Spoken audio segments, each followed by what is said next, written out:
Hello hi. Welcome to रंस study circle. कैसे हो बेटा आप लोग? उम्मीद करते हैं अच्छे होगे। पढ़ाई लिखाई आप कैसी चल रही होगी? आज आपने थंबनेल देख ही लिया होगा। आज की वीडियो में हम करने वाले हैं हिस्ट्री, आपका मोस्ट इंपॉर्टेंट चैप्टर। समझ रहे हो ना आप किस चैप्टर के बारे में बात कर रहा हूँ? जो आपको समझ नहीं आता है, जिसमें आपको सबसे ज्यादा दिक्कत होती है, जो आप 3-4 बार पढ़ लेते हो उसके बावजूद भी आपको समझ नहीं आता है। आप समझ रहे हो मैं किस चैप्टर की बात कर रहा हूँ? मैं बात कर रहा हूँ नेशनलिज्म इन इंडिया की। किसकी बात कर रहा हूँ? Nationalism in India history chapter 2। आपके बुक के चैप्टर 2 की बात कर रहा हूँ। और आज की क्लास जो यहाँ पे होने वाली है, वैसे तो आपने मुझे देखा होगा यूट्यूब पे मैथ्स पढ़ाते हुए, साइंस पढ़ाते हुए, बट आज मैं आपको एसएसटी का क्वेश्चन करवा रहा हूँ। और एसएसटी के वो टॉप 90 क्वेश्चन आपके लेके आया हूँ। 90 होंगे या 80 समथिंग क्वेश्चन होंगे। आपका पूरा चैप्टर इस एमसीक्यू के द्वारा कंप्लीट कर देंगे। एक नए अप्रोच के साथ आज की क्लास करने वाले हैं। आप मेरे साथ बने रहो और एक बार क्लास करके देखो। आपको मजा ना आ जाए तब कहना। आज के बाद आपको इस चैप्टर में दिक्कत नहीं होगी। ये बात आप गांठे बांध के रख लो और ध्यान से बिल्कुल देखते जाना, सब कुछ को समझते जाना। अगर आपको डेट याद ना करवा दी आज मैंने, और आपको नेम अगर याद नहीं करवा दिया ना बिल्कुल सीक्वेंस वाइज, तो फिर आप बताना कि आपने कहीं हिस्ट्री पढ़ा था। तो चैप्टर क्या रहने वाला है भैया? Nationalism in India. ठीक है। अब वीडियो स्टार्ट करने से पहले कुछ बातें आपको बताना चाहता हूं कि बेटा अभी ये तो अभी आप हिस्ट्री का आप एमसीक्यू देख रहे हो। इसके अलावा अगर आपको मैथ्स में कोई दिक्कत हो, साइंस में कोई दिक्कत हो, तो यहाँ पे इस चैनल पे अगर आप जाओगे वीडियोज के सेक्शन में, तो किसी चैप्टर में अगर आपको दिक्कत हो तो वहां से कर सकते हो। अगर आप एक्स्ट्रा क्वेश्चन अटेम्प्ट करना चाहते हो, आप एक्स्ट्रा क्वेश्चन अटेम्प्ट कर सकते हो। आप अगर चाहते हो कि आपको प्रैक्टिस करवाई जाए, प्रैक्टिस वाइज क्वेश्चन, कुछ ऐसे क्वेश्चन करवाए जाए जो एनसीईआरटी में नहीं दिए हुए हैं, जो आपके प्रीवियस ईयर में पूछे जाते हैं, तो वैसे क्वेश्चन आपको मिल जाएंगे। तो सारे क्वेश्चन यहाँ पे करवाए हुए हैं, आप वीडियो को देख सकते हो। उसके लिए क्या करना पड़ेगा? और ऐसे जो आप चैप्टर आज करने हो नेशनलिज्म इन इंडिया, ऐसे बेटा बहुत सारे चैप्टर में धीरे धीरे करके इस चैनल पे आपके लिए लेके आने वाला हूं। लगभग सबके 50+ क्वेश्चन होंगे। जितने भी चैप्टर है उसकी मैं एक अलग से प्लेलिस्ट बना दूंगा।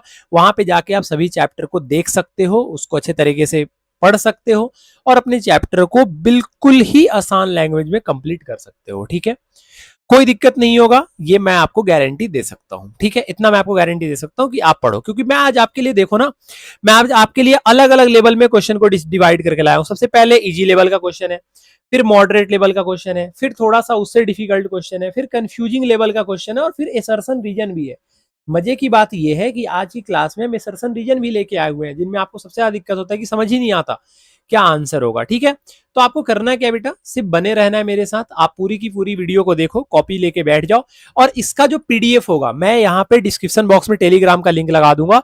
अगर आपको पीडीएफ चाहिए या और चीजें, अगर आपको किसी भी चैप्टर का बेटा नोट्स चाहिए, आपको क्वेश्चन चाहिए, एमसीक्यू चाहिए, क्वेश्चन आंसर चाहिए, बुक्स चाहिए किसी भी पब्लिकेशन का, सब कुछ आपको टेलीग्राम चैनल पे मिल जाएगा। आप वहां पे जाके टेलीग्राम चैनल ज्वाइन कर सकते हो, science by runs Singh.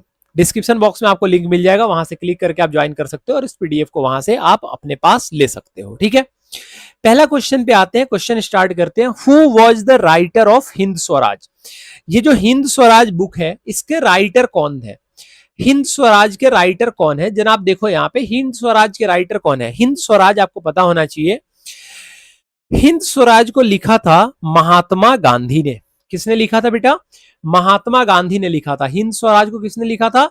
Mahatma Gandhi ने लिखा था। और ये पता है बुक उन्होंने कब लिखा था? महात्मा गांधी ने, महात्मा गांधी ने ये बुक लिखा था 1909 में।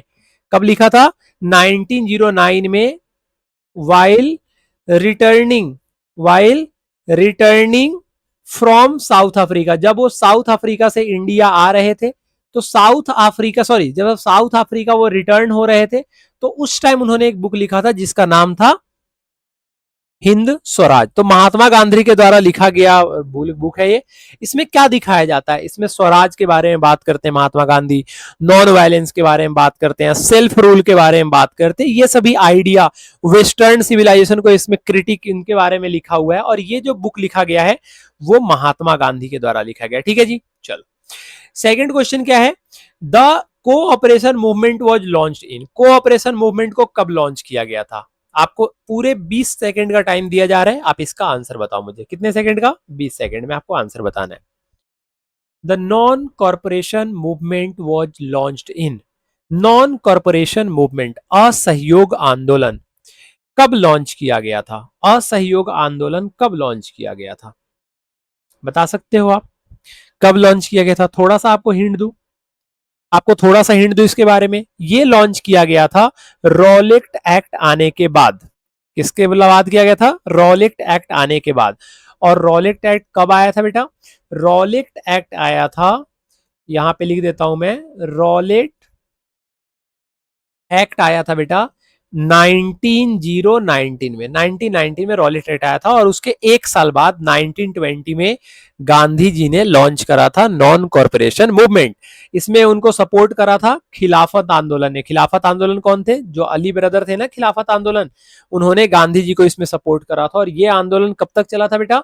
ये आंदोलन चला था 1922 तक। कब तक चला था? 1920 से लेके 1922 तक यह आंदोलन चला था, नॉन कॉरपोरेशन मूवमेंट। ठीक है, ये ध्यान रखना। थर्ड क्वेश्चन है, किसके द्वारा किया गया था non corporation movement? Mahatma Gandhi. Third question है, the Rowlatt act was passed in. Rowlatt act कब पास हुआ था? अभी जस्ट आपको बताया था कि रॉलेट एक्ट जो पास हुआ था वो आपका पास हुआ था 1919 में। कब हुआ था पास बेटा? 1919 में पास हुआ था। कब हुआ था पास? 1990 में पास हुआ था। यही रॉलेट एक्ट था। ये जब इंडिया में आया था और इंडिया में इसको लागू किया गया था तो मास लेवल पे हर जगह पे प्रोटेस्ट हुआ था, क्योंकि इसमें क्या था? इसमें था कि बिना किसी ट्रायल के, विदाउट एनी ट्रायल, याद करो Rowlatt act, without any trial, बिना किसी ट्रायल के, विदाउट एनी ट्रायल, पर्सन को क्या कर दिया जाता है?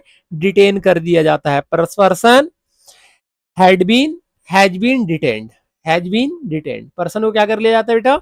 डिटेन कर लिया जाता है। मतलब आपने कुछ किया नहीं किया उससे कोई फर्क नहीं पड़ता। पुलिस अगर चाहे तो आपको ले जाके थाने में रख सकती है, डिटेन कर सकती है। इसी को हम हिंदी में बोलते हैं ना वकील ना दलील। ना वकील ना दलील, ना आपको वकील मिलेगा आपका केस लड़ने के लिए, ना आप दलील दे पाओगे। पुलिस की मर्जी आएगी, ब्रिटिशर्स की मर्जी थी, उठा के आपको रख देंगे जितने दिन के लिए उनका मन करे। ठीक है, नेक्स्ट क्वेश्चन है, जालियावाला बाग कब हुआ था? जब रॉलेट एक्ट आया था ना, तो इसी रॉलेट एक्ट के खिलाफ में जालियावाला बाग हुआ था। इसी रॉलेट एक्ट के खिलाफ में क्या हुआ था बेटा? जालियावाला बाग हुआ था। लेकिन जालियावाला बाग 1919 में हुआ था, ये तो हमें पता है। रॉलेट एक्ट 1919 में आया था और 1919 में ही जालियावाला बाग हुआ था। बट किस दिन हुआ था? तो वो था आपका 13 अप्रैल 1919। कब हुआ था बेटा? 13 अप्रैल 1990 को ये जालियावाला बाग मैसेकर हुआ था। ये अमृतसर में हुआ था, जहां पे जनरल डायर के आदेश पे ट्रुप्स ने, मतलब वहां की जो ब्रिटिश जो आर्मी थी, उन्होंने क्या किया गया था? उन्होंने क्या किया था? अनआर्म्ड क्राउड के ऊपर फायरिंग कर दी थी, फायरिंग स्टार्ट कर दी थी, जिसमें बहुत लोगों की जाने चली गई थी। एग्जैक्ट डेटा नहीं पता है, लेकिन बहुत सारे लोगों की डेथ हुई थी, क्योंकि वहां से निकलने के रास्ते बहुत कम थे। आपने मूवी भी देखा होगा, सरदार उधम सिंह देखा होगा, जो विकी कौशल की मूवी थी, उसमें बाकायदा दिखाया गया है इसके बारे में, तो आप वहां से देख सकते हो। लेकिन अभी तो आप चैप्टर पढ़ रहे हो ना, तो अभी तो मूवी के बारे में नहीं देख रहे हो, तो इसका याद कर लो कब था? 13 अप्रैल 1990 को जालियावाला बाग हुआ था। बोला जा रहा है, हु लेड द पीजेंट्स इन अवध? अवध में किसानों को कौन लीड कर रहे थे? कहां पे? अवध में। किस टाइम की बात है भैया ये? अवध में किसानों को कब कब ये लीड कर रहे थे? ये किस टाइम की बात है? ये बात हो रहा है बेटा नॉन कॉरपोरेशन मूवमेंट का। किसकी बात हो रही है? नॉन कॉरपोरेशन मूवमेंट का। और नॉन कॉरपोरेशन मूवमेंट में तलुकदार और लैंडलॉर्ड, जो जमींदार थे, जो ठेकेदार थे, उनके खिलाफ अवध में नॉन कॉरपोरेशन को मूव कर रहे थे। उनका नाम था बेटा बाबा रामचंद्र। क्या नाम था? बाबा रामचंद्र। ये बाबा रामचंद्र जो थे, ये ऑर्गेनाइजर थे, आप लीडर इनको बोल सकते हो, जो लीड कर रहे थे एक बहुत मास लेवल पे प्रोटेस्ट को, जो कि तालुकदार और लैंडलॉर्ड के खिलाफ था। और इसको लीड करने का जो क्रेडिट जाता है वो जाता है बाबा रामचंद्र को, और ये नॉन कॉरपोरेशन मूवमेंट के तहत ही आता है। अब आता है खिलाफत movement was launch in protest in. देखो, खिलाफत जो मूवमेंट था वो पहले इसके बारे में पढ़ो। खिलाफत मूवमेंट 1919 में स्टार्ट हुआ था और 1924 तक चला था। मतलब 1919 से लेके 1924 तक चला था। और ये जो खिलाफत आंदोलन चला था, ये टर्की के खलीफा के लिए था, क्योंकि ब्रिटिशर्स ने क्या किया था? उनके जितने भी पावर थे उनको इम्पोज कर दिया था, है ना, उनको खत्म कर दिया था। किसके? खलीफा के। किसके? खलीफा के। खलीफा कौन होते भाई? ये खलीफा कौन होते हैं? कैलिफ इसको पढ़ते हैं। खलीफा कौन होते हैं भाई? खलीफा थे रिलीजियस लीडर, क्या, रिलीजियस लीडर या रिलीजियस हेड बोल सकते हो आप, किसके, सुन्नी के। मुस्लिम में, इस्लाम में दो होते हैं ना, सिया और सुन्नी, तो सुन्नी के रिलीजियस लीडर कौन थे आपके, खलीफा थे। कौन थे बेटा, खलीफा थे। और इनको गांधी, ये जो आंदोलन चल रहा था वो बात टर्की की है, लेकिन चल आंदोलन कहां पे रहा था, इंडिया में, है ना। इंडिया का डॉट कनेक्ट करो जरा, होता कहीं और है, प्रोटेस्ट कहां पे होता है, इंडिया में। उस टाइम भी हो रहा था, आज भी हो रहा है। आप देख रहे हो ना, फिलिस्तीन गाजा कहां का मैटर है, इजराइल का। प्रोटेस्ट कहां पे होता है, इंडिया में। देखो यहाँ पे डॉट कनेक्ट करो, पहले भी ऐसा होता था, आज भी ऐसा हो रहा है। तो ये जो हुआ था वो टर्की के ऊपर जो खलीफा थे उनके ऊपर जो ब्रिटिश ने इम्पोज कर दिया था, हार्श ट्रीटी इम्पोज करा था, उनके सारे पावर को ले लिए गए थे। इसके लिए लॉन्च किया गया था खिलाफत मूवमेंट 1990 में, अली ब्रदर ने इनको लॉन्च किया था। साइमन कमीशन इंडिया कब आया था, अब देखो ध्यान से सुनना, यहां से दो क्वेश्चन बन सकते हैं। पहला क्वेश्चन ये बन सकता है कि साइमन कमीशन फॉर्मली अपॉइंट कब हुआ था। अगर आपसे पूछा जाए Simon commission formally appoint, formally क्या पूछा जाए, अपॉइंटेड कब हुआ था, साइमन कमीशन फॉर्मली अपॉइंटेड कब हुआ था, तो 1927 में अपॉइंट हुआ था। कब हुआ था, 1927 में। लेकिन क्वेश्चन पूछा गया है कि इंडिया में कब आया था, साइमन कमीशन जो है वो इंडिया में कब आया था, ये आपसे पूछा जाए तो साइमन कमीशन इंडिया में आया था बेटा 1928 में। कब आया था बेटा, 1928 में साइमन कमीशन इंडिया में आया था। और इस साइमन कमीशन जब इंडिया में आया था ना, तो इसका जम के विरोध हुआ था, लोगों ने खूब इसके अगेंस्ट में नारे लगाए थे। और उसी टाइम एक नारा चला था, Simon, Simon go back, Simon वापस जाओ, साइमन वापस जाओ के नारे लगे थे, साइमन कमीशन वापस जाओ के नारे लगे थे। और ये इसलिए था क्योंकि ये जो कमीशन बनाया गया था ना, वो इंडियन लोगों के लिए बनाया गया था और इसमें किसी इंडियन को शामिल नहीं किया गया था। इसमें साइमन कमीशन का कोई भी मेंबर इंडियन नहीं था, इसीलिए इसका प्रोटेस्ट हो रहा था कहां पे, इंडिया में। कहां पे हो रहा था, इंडिया में। और ये प्रोटेस्ट जो हो रहा था वो 1928 में स्टार्ट हुआ, क्योंकि साइमन कमीशन इंडिया में आया 1928 में। समझ में आया। और ये साइमन कमीशन बनाया क्यों गया था, आपको पता है, साइमन कमीशन बनाया गया था टू रिव्यू, लिख लो कॉपी पे, to review constitutional, to review constitutional reform, constitution में रिफॉर्म लाने के लिए बनाया गया था। और ये ब्रिटेन में बना था और इंडिया में आया था ये 1928 में। Who gave the slogan swaraj is my birth right and I shall have it. मुझे ऐसा लगता है कि आप में से कोई ऐसा बच्चा नहीं होगा जिसको ये आंसर पता ना हो, है ना, सब जानते होंगे आंसर। हिंदी में बताता हूं, स्वराज हमारा जन्मसिद्ध अधिकार है। ये नारा दिया था बाल गंगाधर तिलक ने। किन्होंने दिया था बेटा, बाल गंगाधर तिलक ने दिया था ये नारा। कौन सा नारा था, swaraj is my birth right and I shall have it, swaraj हमारा जन्मसिद्ध अधिकार है और मैं इसे लेकर रहूंगा। ये नारा जो है वो फेमस एक नारा है और ये दिया था आपके बाल गंगाधर तिलक ने। ठीक है, किस लिए दिया था, सेल्फ रूल के लिए दिया था। वो चाहते थे कि हमारे में ब्रिटिश का रूल ना हो, सेल्फ रूल हो, तो इसके लिए मोबिलाइज करने के लिए, लोगों को इकट्ठा करने के लिए उन्होंने ये नारा दिया था। अब आता है गांधी इरविन पैक्ट। गांधी इरविन का पैक्ट कब हुआ था, देखो सिविल डिसोबीडियंस मूवमेंट जब स्टार्ट हुआ था ना, ध्यान से मेरी बात सुनना, सिविल डिसोबीडियंस मूवमेंट कब स्टार्ट हुआ था, दांडी मार्च के बाद।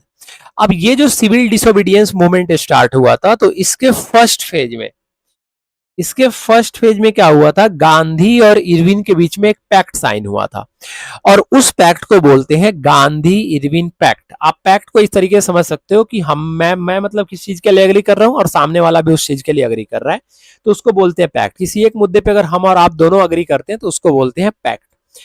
तो गांधी का इरविन के साथ जो पैक्ट हुआ था ना ब्रो, वो हुआ था 1931 में। कब हुआ था, 1931 में ये पैक्ट हुआ था। नेक्स्ट क्वेश्चन बोल रहा है, the salt march started from Sabarmati आश्रम टू, सॉल्ट मार्च जो है वो साबरमती आश्रम से चल के कहां तक गया। तो आपको याद होगा ये सॉल्ट मार्च स्टार्ट हुआ था साबरमती आश्रम से और ये चल के आपका गया था डांडी तक। कहां तक गया था बेटा? डांडी तक। कहां तक गया था? डांडी तक गया था। ठीक है, कहां तक गया था? डांडी तक चल के गया था। सॉल्ट मार्च स्टार्ट हुआ था साबरमती आश्रम से और लास्ट जाके फिनिश कहां पे हुआ था? डांडी में। नेक्स्ट है सिविल डिसोबीडियंस मूवमेंट। अभी थोड़ी देर पहले आपको क्या बताया था कि डांडी मार्च के खत्म होते ही, डांडी मार्च जिस साल हुआ था उसी साल सिविल डिसोबीडियंस मूवमेंट स्टार्ट हुआ था। और ये जो सिविल डिसोबीडियंस में स्पेशली जिस बात का ध्यान दिया गया था वो था आपका सॉल्ट लॉ। किसके बारे में ध्यान दिया गया था? सॉल्ट लॉ के बारे में ध्यान दिया गया था, जो कि नमक पे कानून था, उसको हटाने के लिए। और गांधी जी बेकायदा गए थे डांडी, साबरमती से पैदल चल के डांडी 240 माइल्स चले थे। 78 उनके साथ वॉलंटियर थे जो वहां से निकले थे गांधी जी के साथ, और ये लोग पहुंचे थे डांडी में। और डांडी जगह पे जाके इन्होंने नमक बनाया और नमक बनाने के बाद में गवर्नमेंट को ये बता दिया, ब्रिटिश गवर्नमेंट को, कि हम आपके कानून को नहीं मानते। और उसी के बाद स्टार्ट हुआ सिविल डिसोबीडियंस मूवमेंट। और सिविल डिसोबीडियंस मूवमेंट जो स्टार्ट होता है, सिविल डिसोबीडियंस मूवमेंट जब स्टार्ट होता है वो आपका हुआ था कब? 1930 में। कब हुआ था बेटा? 1930 में हुआ था। ठीक है, अब ये जो 12 नंबर क्वेश्चन है इसका आंसर आप बताओ। तो पहले आपको 20 सेकंड का टाइम दे रहा हूं, क्वेश्चन पढ़ लो, मैं आपको क्वेश्चन भी समझाऊंगा और आंसर भी बताऊंगा। आपका समय अब स्टार्ट होता है, 20 सेकंड बस।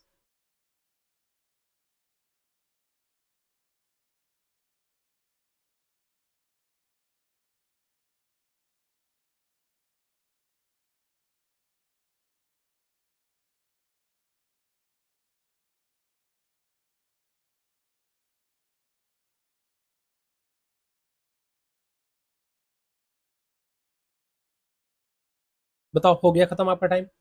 स्वराज पार्टी किसने बनाया था? बेटा आपको पता है स्वराज पार्टी जो बना था वो 1923 में बना था। कब बना था? 1923 में स्वराज पार्टी बना था।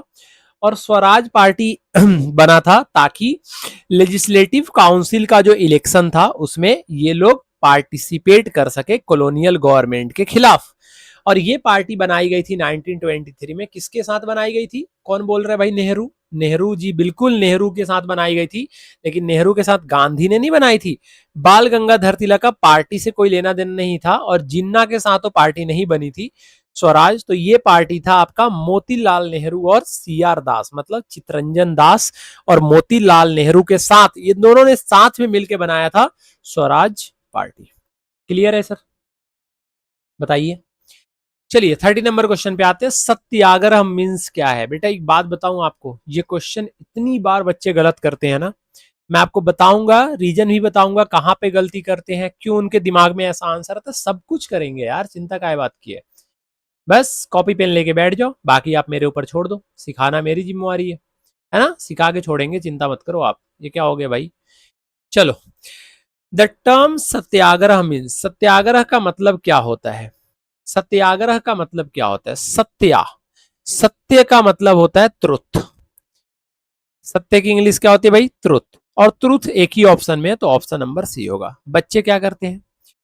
बच्चे टिक करके आते हैं नॉन वायलेंस। क्यों? क्योंकि उन्हें याद है ना, रट रखा है उन्होंने कि सत्याग्रह मतलब गांधी जी, सत्याग्रह मतलब गांधी। सत्याग्रह और गांधी दोनों एक दूसरे के सिनोनिम है।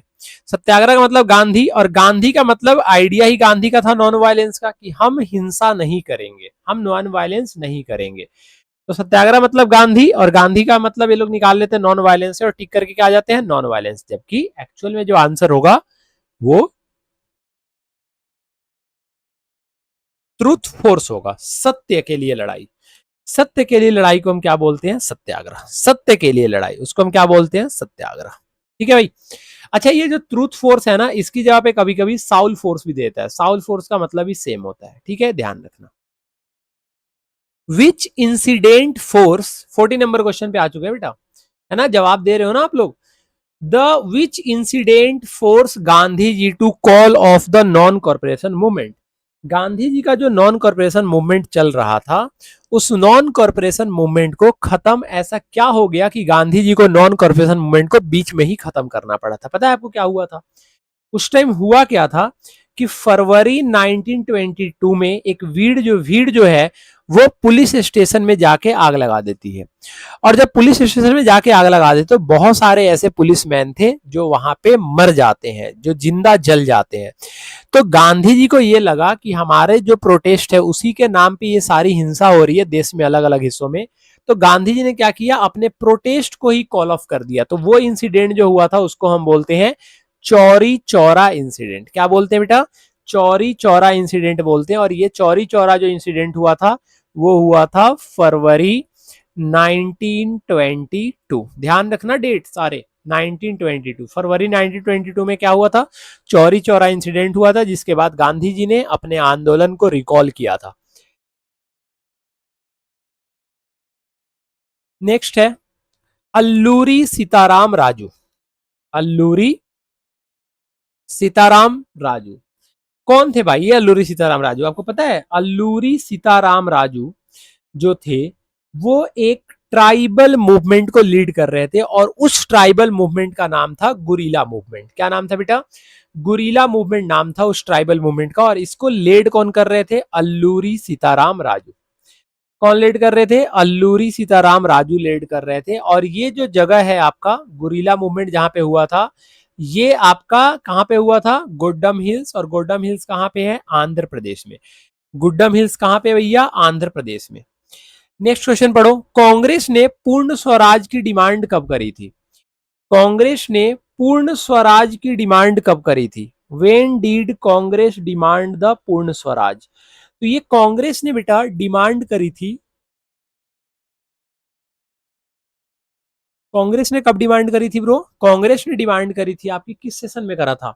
नागपुर सेशन में, लाहौर में, कलकत्ता में, या लखनऊ में? देखो ऑप्शन भी अलग अलग है और ईयर भी अलग अलग है, तो आंसर तो कोई एक होगा ना। और पूर्ण स्वराज अगर आपको याद होगा तो पूर्ण स्वराज जो है वो नेहरू का आइडिया था, और नेहरू जी ने पूर्ण स्वराज दिया था, पूर्ण स्वराज की बात करी थी। और वो जो बात हुई थी वो लाहौर के सेशन 1929 में हुआ था। कब हुआ था? 1929 लाहौर सेशन में इस मुद्दे पे बात हुई थी। और इसमें नेहरू ने डिक्लेयर कर दिया था कि हमारा जो इंडिपेंडेंस डे है वो 26 जनवरी 1930 को अपना इंडिपेंडेंस डे मनाएंगे। अब इसी को रेस्पेक्ट देने के लिए 26 जनवरी को हम हर साल क्या करते हैं? कॉन्स्टिट्यूशनल मतलब रिपब्लिक डे मनाते हैं। ठीक है। Who design the Swaraj flag in 1921? 1921 में स्वराज फ्लैग को किसने डिजाइन किया था? तो बेटा 1921 में 1921 में जो स्वराज का जो फ्लैग था इसको क्या कहना था? इसको डिजाइन करने का जो श्रेय जाता है वो हमारे गांधी साहब को जाते हैं। किन्होंने करा था? गांधी जी ने करा था। और अभी जो आप ट्रायंगुलर जो फ्लैग देख रहे हो इसको जो डिजाइन था वो किसने करा था? पेंगाली वेंकैया ने। जो आपका करेंट जो फ्लैग है ना, करेंट फ्लैग, इसको कौन कर रहे हैं? इसको कर रहे हैं आपका पिंगाली वेंकैया, जिन्होंने इस फ्लैग का बनाया था, जिन्होंने इस फ्लैग का ढांचा तैयार किया था। और जो स्वराज फ्लैग था वो गांधी जी के द्वारा बनाया गया था। ठीक है जी। 80 नंबर क्वेश्चन आते हैं। The non corporation movement mainly include? बताओ तो आंसर बताओ जल्दी, 20 सेकंड का टाइम फिर से आपको दिया जा रहा है। जल्दी बताओ, जल्दी फटाफट।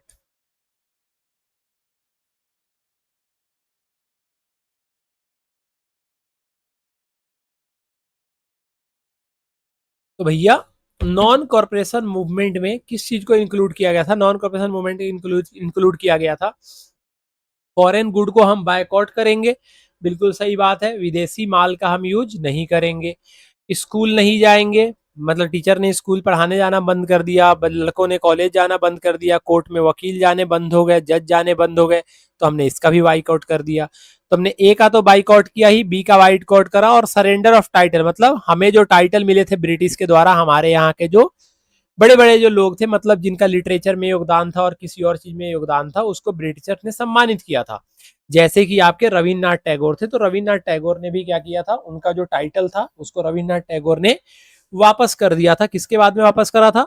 नॉन कॉर्पोरेशन मूवमेंट के बाद में। और नॉन कॉर्पोरेशन मूवमेंट के समय में क्या किया था? रविन्द्रनाथ टैगोर ने अपने उनका जो टाइटल था उसको उन्होंने वापस कर दिया था, सरेंडर कर दिया था। तो तीनों काम हुआ था, फॉरेन गुड को किया गया था बाइकआउट, स्कूल कॉलेज और कोर्ट को किया गया था, और टाइटल को भी सरेंडर किया गया था। तो आंसर कितना हो जाएगा इसका बेटा? All of दिच।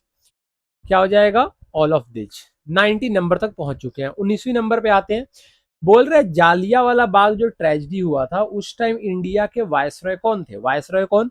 जो पूरे के पूरे कंपनी को देख रेख करते थे और हेड टाइप का होते थे, तो उसको बोलते थे वायसरॉय। ठीक है, जो ब्रिटिश जो वहां पे गवर्नमेंट है उनके द्वारा अपॉइंट किया गया पर्सन है। अब ये जो आपका जो वायसरॉय जो है वो जालियांवाला बाग ट्रेजेडी के टाइम कौन था आपको पता है बेटा? जालियांवाला बाग जो ट्रेजेडी हुआ था ना वो 1919 में हुआ था।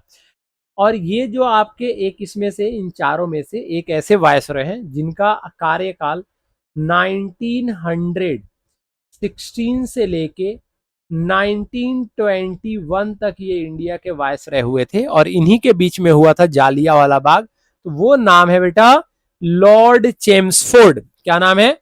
Lord Chelmsford. Lord Chelmsford India के वायसरॉय थे जब इंडिया क्या किया? जब इंडिया में इंडिया के लोगों पे रॉयलेट एक्ट के खिलाफ क्या करा गया था?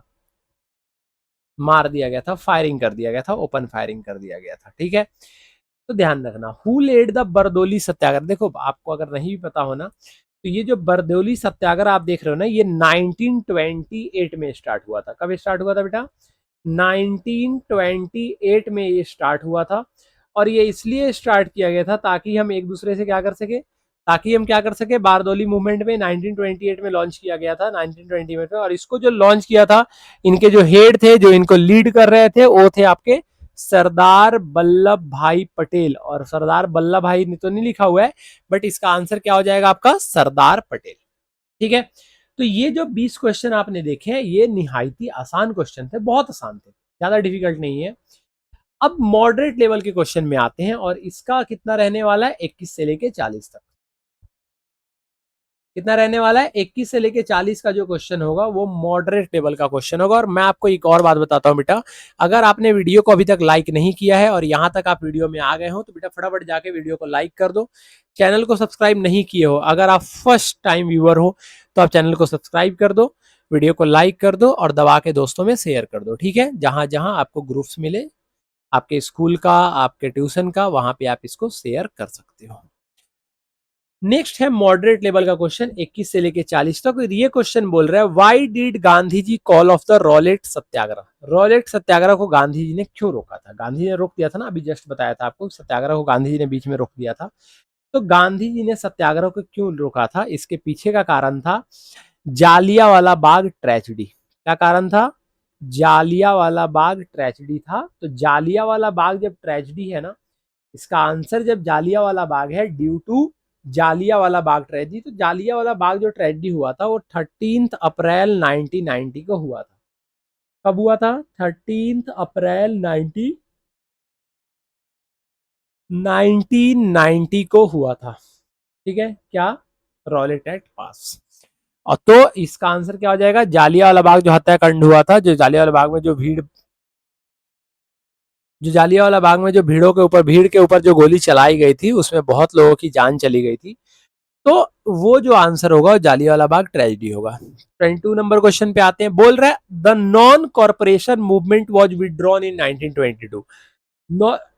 नॉन कॉर्पोरेशन मूवमेंट में गांधी जी ने अपने ही आंदोलन को डिस्ट्रॉय कर लिया, अपने ही आंदोलन को विड्रॉल कर लिया। क्यों? क्योंकि उस टाइम हो गया था एक घटना और जिसको हम बोलते हैं चौरी चौरा इंसिडेंट। क्या बोलते हैं? चौरी चौरा इंसिडेंट। और चौरी चौरा इंसिडेंट कब हुआ था बेटा? चौरी चौरा इंसिडेंट हुआ था आपका कब? 1922 में। और इस टाइम क्या किया गया था? इस टाइम ये हुआ था कि गांधी जी ने अपने नॉन कॉर्पोरेशन मूवमेंट को विड्रॉन कर लिया था। ठीक है, तो ये ध्यान रखना। नेक्स्ट पे आते हैं 22 नंबर क्वेश्चन। 22 नंबर क्वेश्चन क्या है भाई? 22 नंबर तो हो गया। 23 number, who is the president of Lahore session? अभी जस्ट मैंने आपको बताया था कि लाहौर सेशन में ही पूर्ण स्वराज की मांग की गई थी। किसकी बात की गई थी? पूर्ण स्वराज। ये भी पूछा जा सकता है पूर्ण स्वराज कब आया था? 1929 में। कब आया था? 1929 में। तो who was the president of पूर्ण स्वराज या लाहौर सेशन ऑफ कांग्रेस इन 1929? तो 1929 में जिनकी चलती थी वो है आपका कौन? 1929 में जो लाहौर सेशन हुआ था उसमें कौन गए थे बेटा? नेहरू जी। कौन गए थे? नेहरू। नेक्स्ट क्वेश्चन क्या है, द खिलाफत कमेटी वॉज फॉर्म्ड इन 1990 अंदर। खिलाफत कमेटी जो है वो किसके द्वारा बनाया गया था? हमने ये तो पढ़ लिया कि खलीफा के अपोज में बनाया गया था, लेकिन आप एक बात बताओ, ये जो खिलाफत कमेटी इसको बनाया किसने था? तो आप बोलोगे मोहम्मद अली एंड शौकत अली, और ये एक ही ऑप्शन है 24 का, तो 24 का ए जो होगा वो आंसर होगा। क्या होगा बेटा? 24 का जो ए होगा वो आपका क्या हो जाएगा? वो आपका आंसर हो जाएगा। 24 का ए आपका क्या हो जाएगा? आंसर हो जाएगा। ठीक है, ये ध्यान रखना। तो मोहम्मद अली जिन्ना और शौकत अली, ये दोनों क्या है? ये दोनों खिलाफत कमेटी के अंडर में थे। Gandhi ji idea of satyagraha was first exam experimented. अच्छा, गांधी जी ने सबसे पहले जो उन्होंने इंडिया में आके सत्याग्रह किया था, ध्यान से सुनना, कुछ चीजें मैं बोल रहा हूं। गांधी जी ने जो सत्याग्रह आंदोलन जाके आके जो इंडिया में किया था, अब ये सत्याग्रह आंदोलन क्या इंडिया में करने के बाद उनको पता चला सत्याग्रह क्या होता है? नहीं जी, वो इसके पहले भी इस सत्याग्रह को आजमा चुके थे, और वो जगह इंडिया नहीं हुआ करता था उस टाइम, वो जगह हुआ करता था बिहार। कौन सा जगह था बेटा? बिहार था। बिहार में क्या था? बिहार में जो गांधी का जो आइडिया है सत्याग्रह को लेके, वो साउथ अफ्रीका से स्टार्ट हुआ था, और आते ही गांधी जी चले गए थे बिहार। बिहार के चंपारण में। कहा गए थे बेटा? बिहार के चंपारण में गए थे। ठीक है, ये ध्यान रखना। What did the Simon commission lack that led to protest? Simon commission में ऐसा क्या था कि जो लोग हैं वो सड़कों पे आ गए, लोगों ने प्रोटेस्ट करना स्टार्ट किया, क्योंकि इंडियन रिप्रेजेंटेशन नहीं दिया गया था। मतलब इंडियन जो है उनको वहां पे राइट्स नहीं दिए गए थे, रिप्रेजेंटेशन नहीं दिया गया था। तो इसको सॉल्व कर लोगे तो आपका समझ में आ गया आपको कि साइमन कमीशन जो है वो इंडियन रिप्रेजेंटेशन को लेके आना था, कि इंडियन रिप्रेजेंटेशन हमें भी मिले। नेक्स्ट आते हैं बेटा 27 नंबर क्वेश्चन, पढ़ो तो जरा क्वेश्चन को। 24 नंबर क्वेश्चन बोल रहा है, who raised the demand of separate electrode for Dalit? देखो, दलित के बारे में जब इलेक्ट्रोड की बात हो रही है तो नन अदर देन हमारे बाबा साहब भीमराव अंबेडकर थे। ठीक है। The Poona pact was signed in 1932 between. Poona pact जो साइन हुआ था वो किन के बीच में हुआ था? गांधी नेहरू, गांधी अंबेडकर, गांधी बोस, या गांधी जिन्ना? क्या होगा आंसर भाई, बता सकते हो आप? तो इसका आंसर होगा कि पूना पैक्ट साइन हुआ था गांधी और अंबेडकर के बीच में। किसके बीच में साइन हुआ था बेटा? गांधी और अंबेडकर के बीच में। क्या साइन हुआ था? गांधी और अंबेडकर के बीच में। गांधी और अंबेडकर ने पूना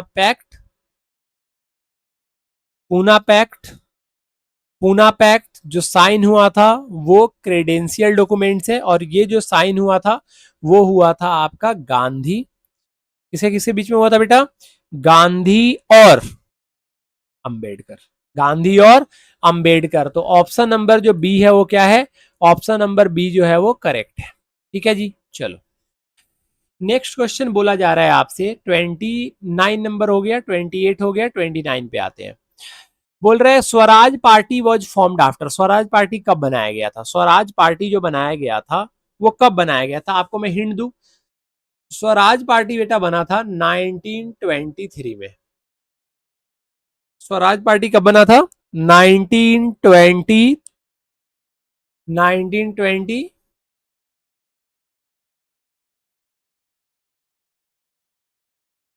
चलो यहां ध्यान देते हैं, फटाफट यहां पे आते हैं। स्वराज पार्टी को कब फॉर्म किया गया था? 1923 में फॉर्म किया गया था। ये फॉर्म जब किया गया था तो ये फॉर्म किसने किया था? मोतीलाल नेहरू और चित्तरंजन दास ने किया था इसको। तो ये जो आंसर होगा वो किस लिए होगा कि Swaraj party, the Swaraj party was formed after. Swaraj party को बनाया गया था, Swaraj party was formed after. कब, किसके बाद में बेटा? Non corporation movement. किसके बाद में स्वराज पार्टी बनाया गया था? नॉन कॉर्पोरेशन मूवमेंट के बनाया गया था। नॉन कॉर्पोरेशन मूवमेंट को विड्रॉल कर लिया था, उसके लिए बनाया गया था स्वराज पार्टी, क्योंकि इनको चाहिए था इलेक्शन लड़ने के लिए राइट्स, और वो राइट इनके पास नहीं थे क्योंकि इनके पास पावर नहीं था। The civil disobedience movement differ from non cooperation because it. जो सिविल डिसोबीडियंस मूवमेंट होते हैं बेटा वो नॉन कॉर्पोरेशन मूवमेंट से डिफरेंट होते हैं। किस वे में डिफरेंट होते हैं? क्या वहां के लोग जो है, क्या जो उस टाइम जो था बॉयकॉट ऑफ स्कूल, क्या स्कूल को बॉयकॉट करने से आपको फायदा दिख जाएगा? नहीं। रिफ्यूजल टू पे टैक्स, अगर आप टाइम पे टैक्स पे नहीं करते तो धीरे धीरे क्या करते चला जाएगा? वो इंक्रीज करते चला जाएगा। और थर्ड है द स्लोगन इनकलीब जिंदाबाद, इनकलाब जिंदाबाद। द स्लोगन जो इनकलाब जिंदाबाद था, इसको किसने दिया था, जल्दी बता सकते हो? इनकलाब जिंदाबाद किसने दिया था भैया? भगत सिंह ने। किसने दिया था?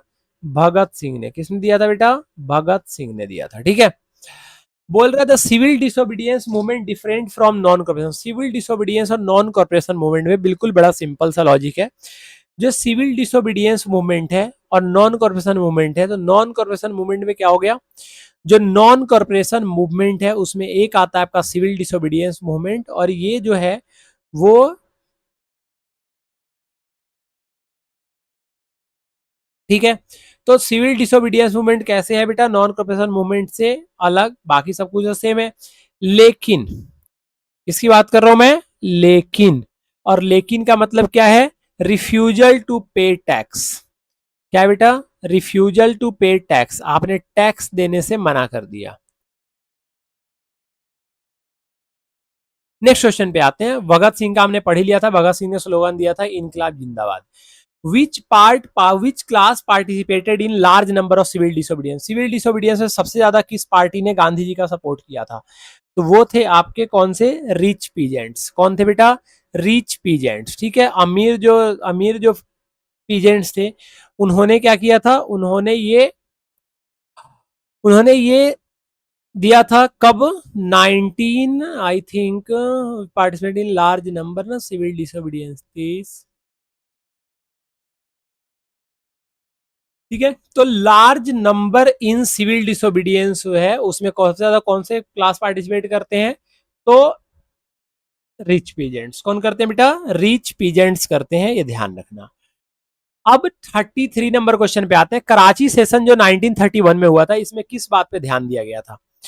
भाई कराची सेशन जो हुआ था 1992 में, उसमें उसमें क्या दिया गया था? उसमें दिया गया था कि ए का वैल्यू जो है ए माइनस बी का जो होल क्यूब है, तो ए का वैल्यू क्या करना है आपको? बराबर रखना है। ए का वैल्यू क्या रखना है बेटा? आपको बराबर रखना है। ठीक है, बी की वैल्यू के बारे में पुट करते हैं कि civil Congress the Karachi Congress of 1931 focused in. अब यहां पे अगर हम बात करें बेटा 33 नंबर क्वेश्चन की, तो 33 नंबर क्वेश्चन में क्या होगा? Which class participated in large number in civil disobedience movement? कौन से क्लास ने सबसे ज्यादा पार्टिसिपेट किया था सिविल डिसोबीडियंस मूवमेंट में? तो वो थे क्या आपके बेटा? Rich pageants. The Karachi Congress of 1931 focused on. जो कराची में जो कांग्रेस का 1931 में जो कांग्रेस सेशन था, वो सबसे ज्यादा फोकस्ड किस बात पे था? सबसे ज्यादा जो फोकस था वो किस बात पे था यहाँ पे? तो सबसे ज्यादा जो फोकस था वो था बेटा आपका क्या? ए। क्या था बेटा? ए था। क्या है? ए है। तो ये ध्यान रखना कि जो ए है ना, उसके बाद जो डिनोमिनेटर में वन बचेगा तो वन लिखो ना लिखो कोई फर्क नहीं पड़ता है। तो ये काम तो हो गया। लेकिन हम बात करते हैं थोड़ा सा सोशल साइंस के बारे में, अपने बुक के बारे में। तो लिखा हुआ है कराची से Congress of 1931 focused on. Karachi जो 1931 का जो कांग्रेस फोकस था वो शोल्डर बेस, वो क्या था आपका? 1931 फोकस्ड इन, सबसे ज्यादा जो कराची सेशन में जो 1931 में लोग सबसे ज्यादा फोकस थे, वो किस चीज पे जा रखे थे बेटा? वो फंडामेंटल राइट के लिए थे कि हमें भी क्या चाहिए? फंडामेंटल राइट चाहिए। ठीक है, तो आंसर क्या हो जाएगा? Fundamental right and economic policy. Next आते हैं गांधी सपोर्टेड खिलाफत मूवमेंट। बिकॉज गांधी जी ने खिलाफत मूवमेंट को सपोर्ट क्यों किया था? गांधी जी ने खिलाफत मूवमेंट को सपोर्ट किया था कुछ और सोच के, और वो कुछ और गया था। गांधी जी ने खिलाफत मूवमेंट को जो लॉन्च हुआ था, शौकत अली और मोहम्मद अली, उनमें गांधी जी ने पार्टिसिपेट किया था। और वो जो पार्टिसिपेट था वो इसलिए था क्योंकि he wanted Hindu Muslim unity. क्या मानते थे वो हिंदू मुस्लिम यूनिटी में बिलीव करते थे। कौन? गांधी जी, खिलाफत मूवमेंट के द्वारा। ठीक है, तो ये ध्यान रखना। Gandhi first satyagraha in India was at. Gandhi ji का पहला सत्याग्रह इंडिया में कहां पे हुआ था? चंपारण, खेड़ा, अहमदाबाद या बारडोली? तो गांधी जी ने जो इंडिया में पहला जो सत्याग्रह किया है वो कहां पे किया होगा? बताओ। Gandhi first satyagraha in India as at. Gandhi ji के जो पहले जो सत्याग्रह थे वो इंडिया में सबसे पहले कहां पे हुए थे? तो आपको पता होना चाहिए कि सबसे पहले ये जो हुआ था वो हुआ था चंपारण में। और चंपारण से ही गांधी जी ने स्टार्ट करा था अपना साबवी मूवमेंट को, जिसको हम सत्याग्रह बोलते हैं। तो चंपारण था।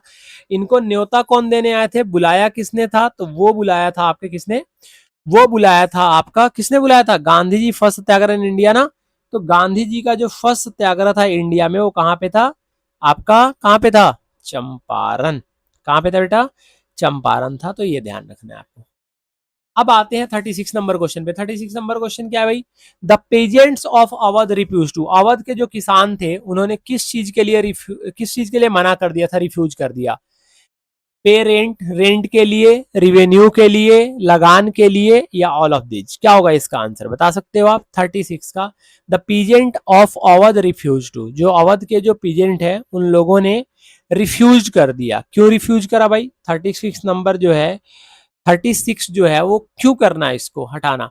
तो क्या लिखा हुआ है, the peasants of Awadh used to, जो पीजेंट्स है जो अवध के, वो किस चीज से यूज टू है। यूज टू का मतलब क्या होता है कि लगे रहना। तो किस चीज से कौन है, यूज टू है। कौन यूज टू है भाई, अवध के पीजेंट्स। तो इसका आंसर क्या होगा, पे रेंट, रिवेन्यू, लगान, या ऑल ऑफ दी। तो इसका आंसर क्या होगा भैया, इसका आंसर होगा बेटा, क्या हो जाएगा आंसर इसका, इसका आंसर हो जाएगा आपका पे रेंट। क्या हो जाएगा, पे rent. The quit India movement was launch in, quick India movement कब लॉन्च किया गया था, इसी मूवमेंट को बेटा बोलते हैं भारत छोड़ो आंदोलन। इसी यही जो क्विट इंडिया मूवमेंट है इसी को हम बोलते हैं भारत छोड़ो आंदोलन। भारत छोड़ो मूवमेंट लिख देता हूं, ठीक है, ये ध्यान रखना। तो क्विट इंडिया मूवमेंट कब लॉन्च किया गया था बेटा, क्विट इंडिया मूवमेंट लॉन्च किया गया था आपका 1942 में। कहां पे किया गया था, the quit India movement was launched in, quit India movement was launched in, कब लॉन्च किया गया था क्विट इंडिया मूवमेंट को, the quit India movement was launched in, quit India movement को कब लॉन्च किया गया था, और क्विट इंडिया मूवमेंट को लॉन्च किया गया था 1920 में। कब लॉन्च किया गया था, 1900 आपका 2020 नहीं यार, 1940 के लगभग में था ना, हाँ। तो क्विट इंडिया मूवमेंट जो था वो लॉन्च हुआ था आपका 1942। क्या हुआ था, 1942 में लॉन्च हुआ था। कौन, क्विक इंडिया मूवमेंट कब लॉन्च हुआ था, 1942 में लॉन्च हुआ था quick India movement. Do or die slogan are given during, do or die slogan किस चीज के बीच में है,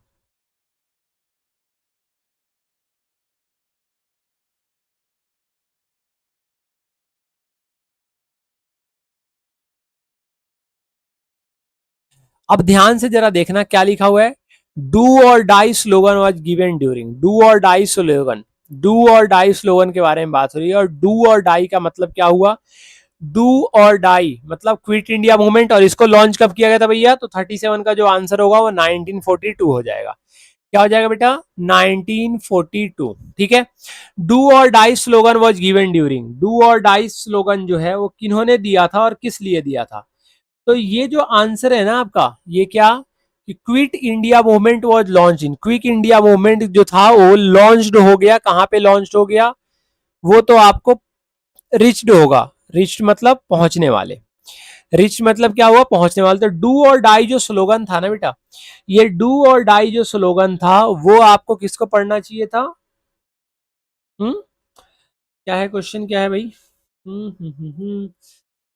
do or die slogan was given by, do or die slogan किन्होंने दिया था, तो डू और डाई स्लोगन था वो नॉन कॉर्पोरेशन मूवमेंट से मिला था, सिविल डिसोबीडियंस से मिला था, क्विट इंडिया से मिला था, किस चीज से मिला था ये बताओ आप। तो डू और डाई स्लोगन किससे दिया गया था बेटा, डू और डाई स्लोगन जो है वो किन्होंने दिया था, वो आपका फेमस स्लोगन था डू और डाई स्लोगन, करो या मरो, हिंदी में याद करते हैं ना, करो और मरो। ये दिया गया था आपका अगस्त 1942 में। Demand for protection against import, import हम ज्यादा ना करें, एक्सपोर्ट ज्यादा लाएं, इसके लिए हमें क्या करना पड़ेगा, इकोनॉमी से कुछ टर्म समझने पड़ेंगे और उसको यहाँ पे हमें अप्लाई करना पड़ेगा। तो आप मुझे अगर बताओ कि अगर जो पहल जो ये हुआ था किस चीज को लेके हुआ था, 38 नंबर क्वेश्चन था ना, तो डू और डाई स्लोगन किसने दिया है, तो डू और डाई स्लोगन जो दिया हुआ है वो किसने दिया, करो और मरो, महात्मा गांधी ने। किसने दिया था बेटा, महात्मा गांधी ने। किसने दिया था, महात्मा गांधी ने। करो या मरो किसने दिया था बेटा, महात्मा गांधी ने। अब डू और डाई स्लोगन जो है वो गिवन है। डू और डाई स्लोगन क्या है बेटा? गिवन है। डू और डाई स्लोगन जो है वो गिवन है, और क्विट इंडिया मूवमेंट गिवन है, जिसको हम फेमस करने के लिए बोलते हैं। अब यहां पे देखो नेक्स्ट क्वेश्चन पे, तो डू और डाई का कितना हो जाएगा बेटा? बता दिया आपने। डू और डाई का कितना होगा? डू और डाई का हो जाएगा आपका option number C, quit India movement. क्या हो जाएगा बेटा? Option number C, quit India movement. The main reason behind industries supporting civil disobedience as, वो कौन सा रीजन है जिसके द्वारा इंडस्ट्रीज जो है वो सिविल डिसोबीडियंस वालों को सपोर्ट करते हैं? क्यों भाई, क्यों करते हैं? 39 का आप आंसर बता सकते हो, आप में से कौन बताएगा इसका आंसर? तो the main reason behind industries supporting civil disobedience को जो सपोर्ट करते हैं, तो इसका आंसर कितना होगा बेटा? तो इसका आंसर आपका होगा किसका? रंस सिंह। तो ये जो आपका जो फॉन्ट है ये क्या हो सकता है? ये चेंज हो सकता है, लेकिन आप आंसर पे ध्यान दो।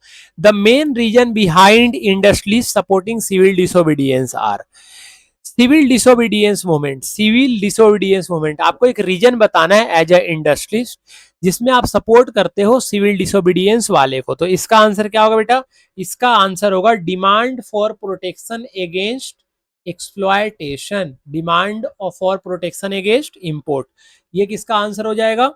ये हो जाएगा आपका 39 का आंसर। 40 नंबर क्वेश्चन पढ़ दो बेटा, पूरे 20 सेकंड का टाइम आपके पास है। वैसे तो हर एक क्वेश्चन में मिलना चाहिए, बट इसके पहले नहीं दिया मैंने तो कोई बात नहीं, आपको इसमें मिल जाएगा ऑप्शन, और इसका आप आंसर बता सकते हो तो बताओ, नहीं तो फिर मैं समझाऊंगा। जल्दी बताओ भाई, इसका आंसर बता सकते हो क्या होगा? क्या बोल रहे question? Who presided over the first round table conference, who presided over the first round table conference. और ये जो आपका हुआ था उसको प्रेसाइड जो कर रहे थे, किसको प्रेसाइड जो कर रहे थे आपका, किसको किसको प्रेसाइड कर रहे थे भाई? सिविल डिसोबीडियंस मूवमेंट के। और वो कौन थे? Demand for protection against import, demand for protection.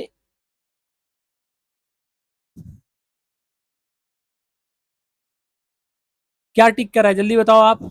The who presided over the first round table conference, first round table conference के बारे में बात हो रहा है। तो फर्स्ट राउंड जो टेबल कॉन्फ्रेंस हुआ था वो 1930 से लेके 1931 के बीच में हुआ था, 1930 से लेके 1931 के बीच में हुआ था। और फिर से जो आपका इन्वायरमेंट है, अगर आप यहाँ पे देखोगे तो क्या हो रहा है? यहाँ पे हो रहा है who preside over the first round table conference. First round table conference के बाद किसको प्रेस्क्राइब किया गया था? तो वो थे बेटा आपके कौन से?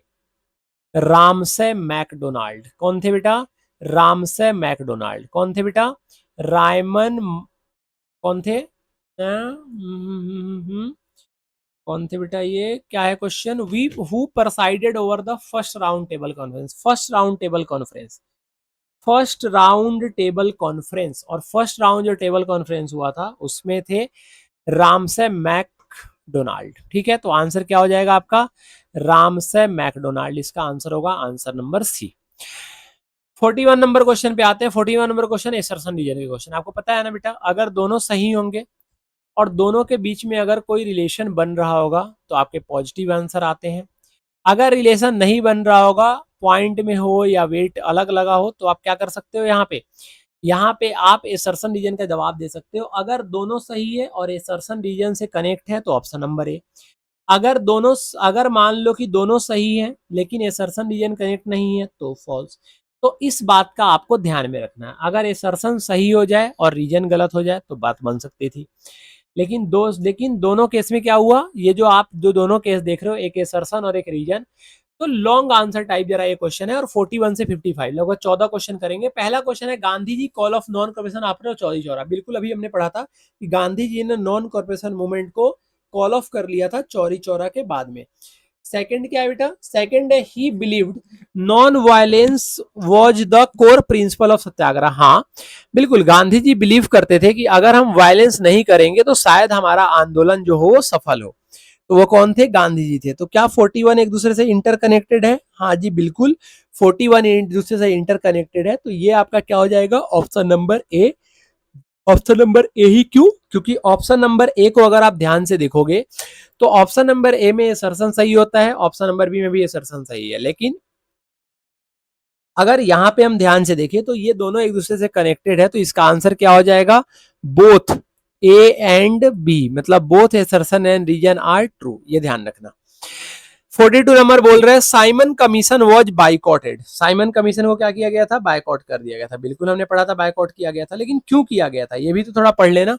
तो सेकंड बोल रहा है it had no Indian member. हाँ जी बिल्कुल, उसमें इंडियन मेंबर नहीं थे इसलिए बाइकआउट किया गया था, मतलब ये भी सही है, सेकंड वाला भी सही है। तो इसका आंसर क्या हो जाएगा, ए, और ये एकदम करेक्ट एक्सप्लेन कर रहा है अपनी बातों को। जैसे हमने बोला ना कि साइमन कमीशन जो है वो काम नहीं कर रहा, सॉरी साइमन कमीशन काम नहीं कर रहा बोल रहा हूँ, साइमन कमीशन को बायकॉट किया गया, वो इसलिए बायकॉट किया गया था जो रीजन में लिखा ही हुआ है, बिकॉज इसमें कोई इंडियन मेंबर नहीं थे।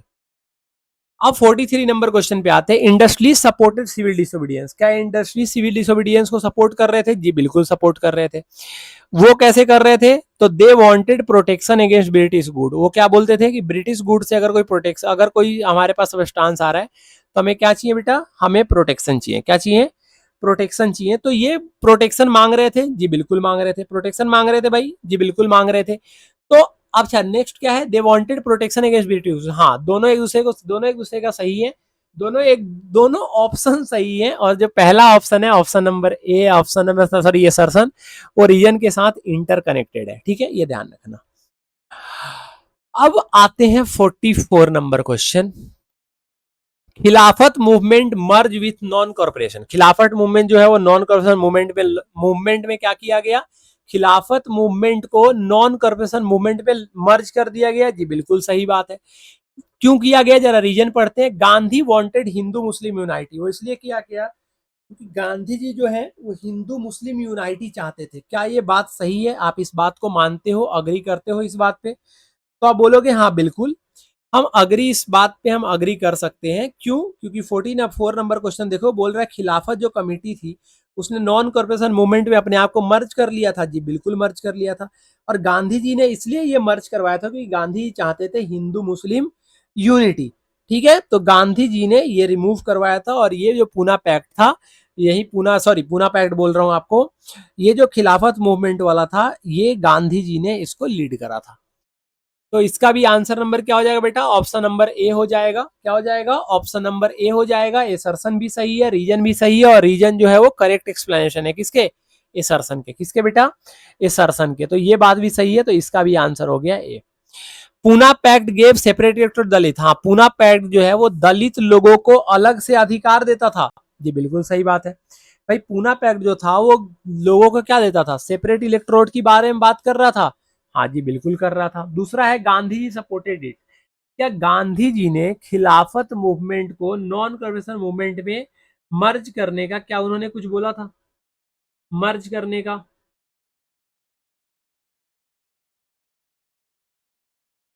अब देखो यहाँ पे तो क्या है भाई, Poona pact gave separate electorate to Dalit. Poona pact के द्वारा दलित को सेपरेट इलेक्ट्रोड मिला, बात बिल्कुल सही है। नेक्स्ट बोल रहा है गांधी जी सपोर्टेड इट। गांधी जी ने इसको सपोर्ट करा। गांधी जी ने क्या किया बेटा, इसको सपोर्ट करा। गांधी जी ने क्या किया, इसको सपोर्ट करा। तो ये जो पूना पैक्ट हुआ था 1932 में हुआ था, तो ये ध्यान रखना। तो इस केस में क्या है कि ये सरसन सही है, लेकिन गांधी जी ने सपोर्ट शुरू में नहीं किया था, लेकिन बाद में वो करने लगे थे।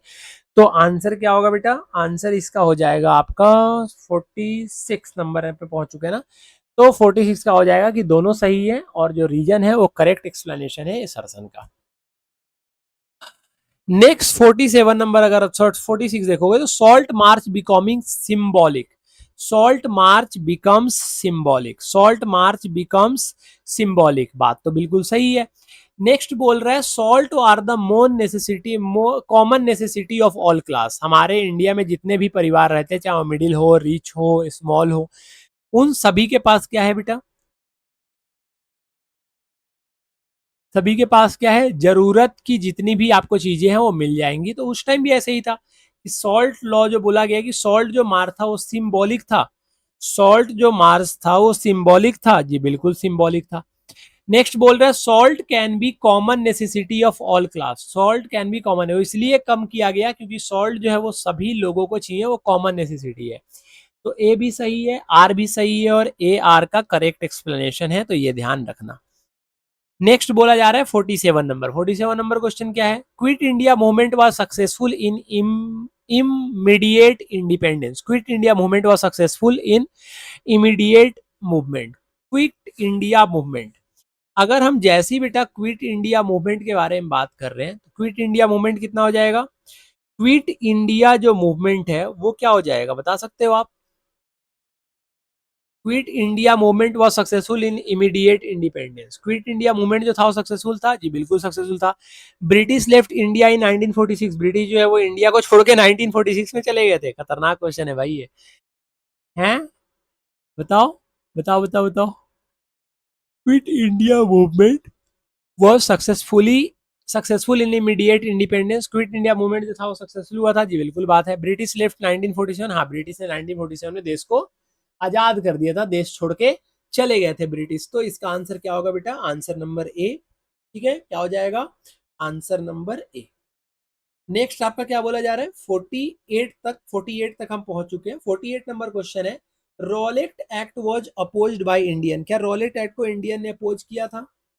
क्या रॉलेट एक्ट को इंडियन ने अपोज किया था? आप बता सकते हो क्या रॉलेट एक्ट को इंडियन ने अपोज किया गया था? जी बिल्कुल किया था इंडियन ने अपोज।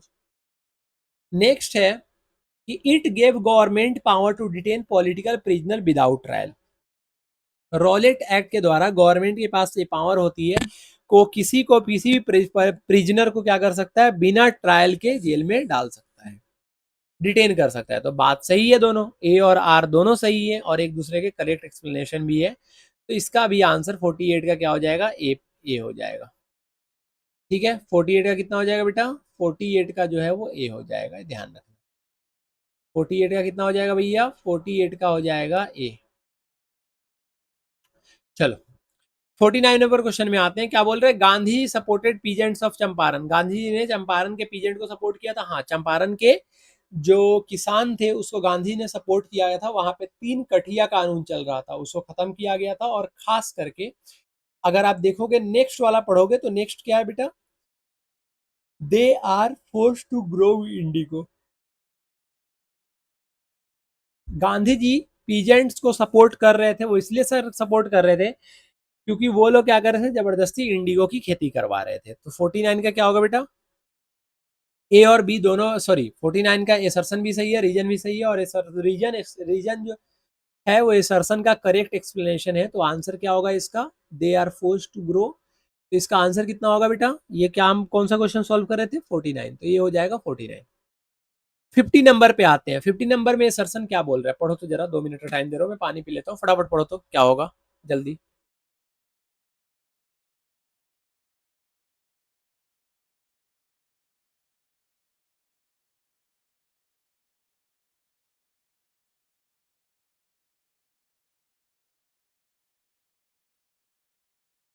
चल भैया 50 नंबर को 50वें क्वेश्चन पे हम आ चुके हैं। बोल रहे Nehru report demanded dominion status. क्या नेहरू का जो रिपोर्ट था उसने डोमिनियन स्टेटस को बताया था? क्या नेहरू का जो रिपोर्ट था डोमिनियन स्टेटस को बता रहा था? हाँ जी, बिल्कुल बता रहा था। बोल रहा है इट इज प्रिपेयर्ड इन 1928। हाँ, 1928 में इसको प्रिपेयर किया गया था। डोमिनियन स्टेट को डिमांड करता है। मतलब मतलब क्या है इसका?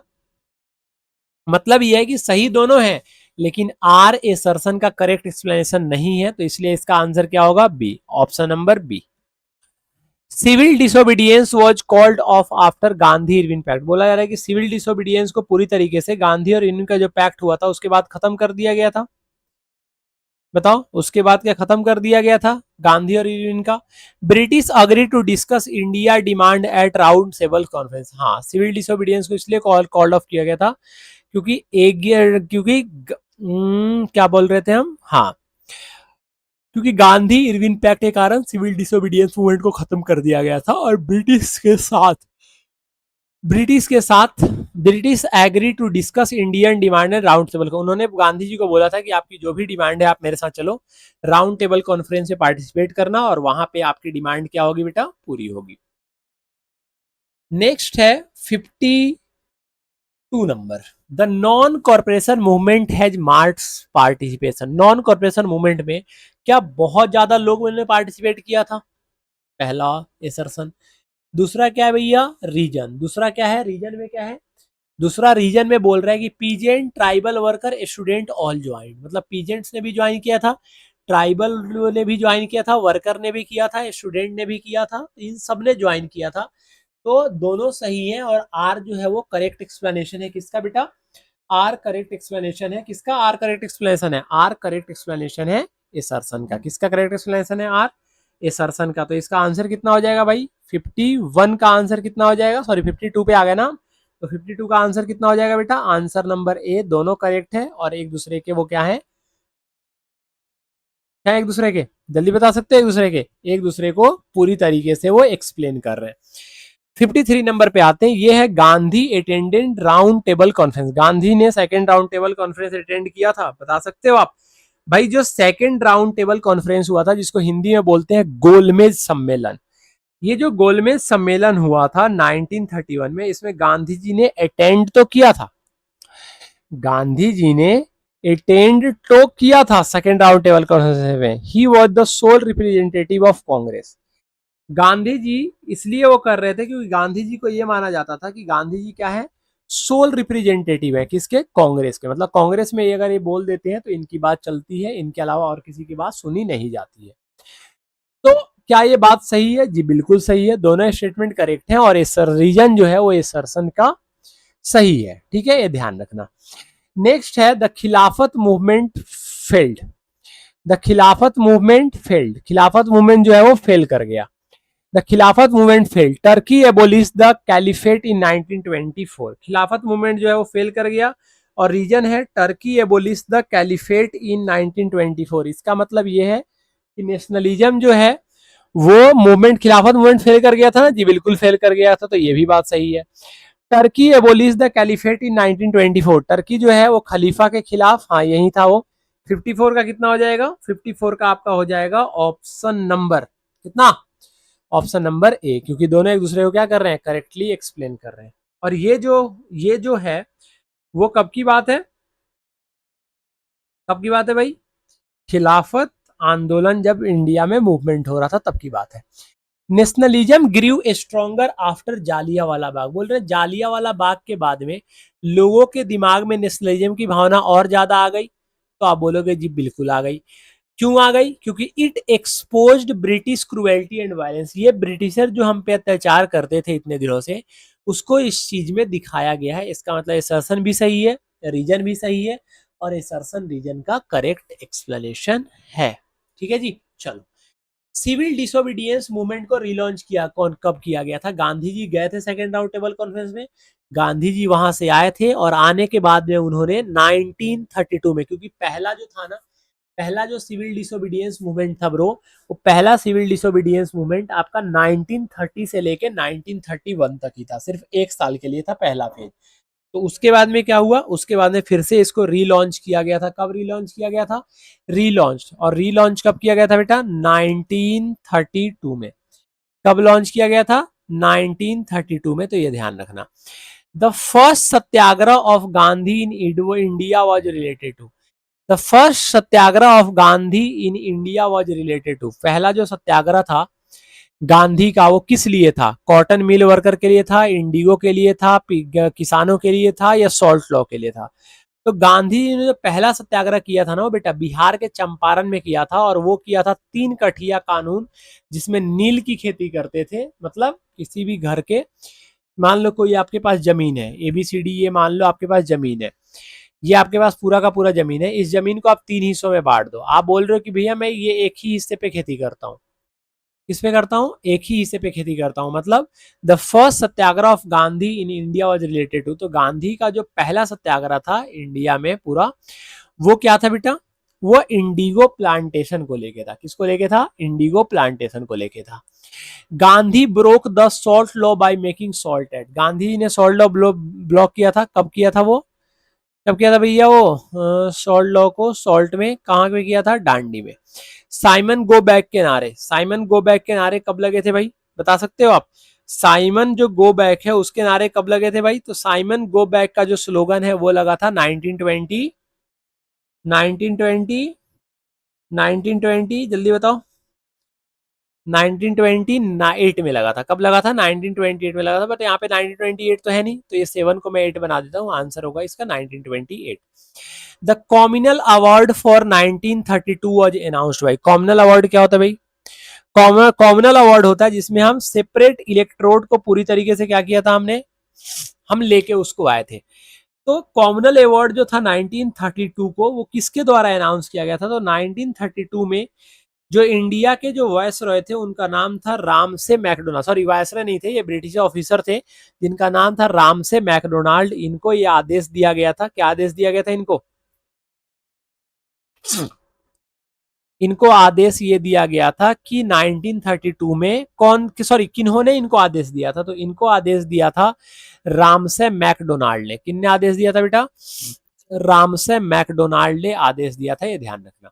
Gandhi gave support to indigo farming. Gandhi ji को सपोर्ट मिला इंडिगो फार्मर से। इंडिगो की खेती जो होती थी तो बिहार में होती थी, चंपारण सत्याग्रह में, तो 1917।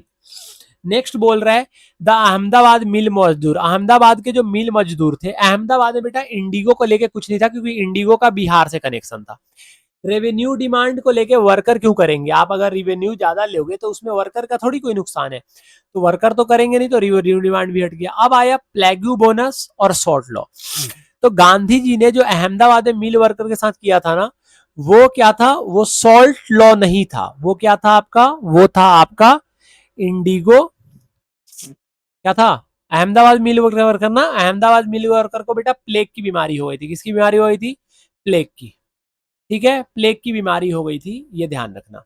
नेक्स्ट बोल रहा है who led the tribal movement in Andhra Pradesh. Andhra Pradesh में ट्राइबल मूवमेंट को कौन लीड कर रहे थे? तो उनका नाम था अल्लूरी सीताराम राजू। क्या नाम है? अल्लूरी सीताराम राजू। ये क्या कर रहे हैं? ये मूवमेंट में गांधी जी से इंस्पायर होके एक अपना इन्होंने नया मूवमेंट खोल दिया था, और वो आपका क्या था बेटा? वो ट्राइबल मूवमेंट क्या था? कब था? आंध्र प्रदेश में था। अब अगर हम इनकी बात करें, किसकी कहां तक हो गया क्वेश्चन? 63 तक क्वेश्चन हो गया। अब 64 पे आते हैं। Who represented Congress in second round table conference. Second round table conference में किन्ने, किन्ने मतलब नेहरू, गांधी, पटेल और बोस, इन चारों में से किन्होंने सेकेंड राउंड टेबल कॉन्फ्रेंस में कांग्रेस को रिप्रेजेंट किया था? बता सकते हो आप? सेकेंड राउंड टेबल कॉन्फ्रेंस में कांग्रेस को रिप्रेजेंट किसने किया था? तो वो थे आपके गांधी जी। कौन थे बेटा? गांधी जी। तो 64 का क्या हो जाएगा? 64 का हो जाएगा आपका बी। क्या हो जाएगा बेटा? 64 का बी हो जाएगा। 64 का कितना हो जाएगा? बी, गांधी। नेक्स्ट आते हैं 65। 65 नंबर क्वेश्चन क्या है भाई? Which Congress session adopt non corporation. वो कांग्रेस का कौन सा सेशन था जिसमें कांग्रेस वालों ने नॉन कॉर्पोरेशन मूवमेंट के अडॉप्ट किया? कि हाँ हाँ जी बिल्कुल आप सही कर रहे हो, है ना, वैसे वाला कि अगर आप कोई काम करने जा रहे हो और किसी ने बोल दिया आप बिल्कुल सही कर रहे हो, तो आपको लगता है हाँ ये काम मैं सही कर रहा हूं। तो कांग्रेस के किस सेशन में नॉन कॉर्पोरेशन मूवमेंट को एडॉप्ट किया गया था? तो वो जो आपका सेशन था, जल्दी बताओ, जल्दी फटाफट बताओ, जल्दी कौन सा सेशन था? जल्दी बताओ, थोड़ी देर पहले बताया था, थोड़ी देर पहले, जल्दी बताओ कौन सा सेशन था ये? तो ये जो आपका सेशन था वो था नागपुर सेशन। कौन सा सेशन था बेटा? नागपुर सेशन। तो 1920 में कौन सा सेशन आ गया? मैं नागपुर सेशन। ठीक है, ये लखनऊ पे गलत टिक हो गया। एक मिनट, एक मिनट। हाँ, हाँ, हाँ।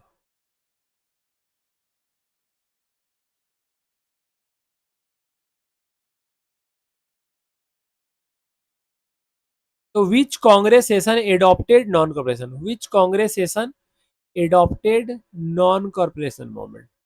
विच Congress session adopted non corporation? वो कौन सा कांग्रेस सेशन है जो नॉन कॉर्पोरेशन को एडॉप्ट करती है?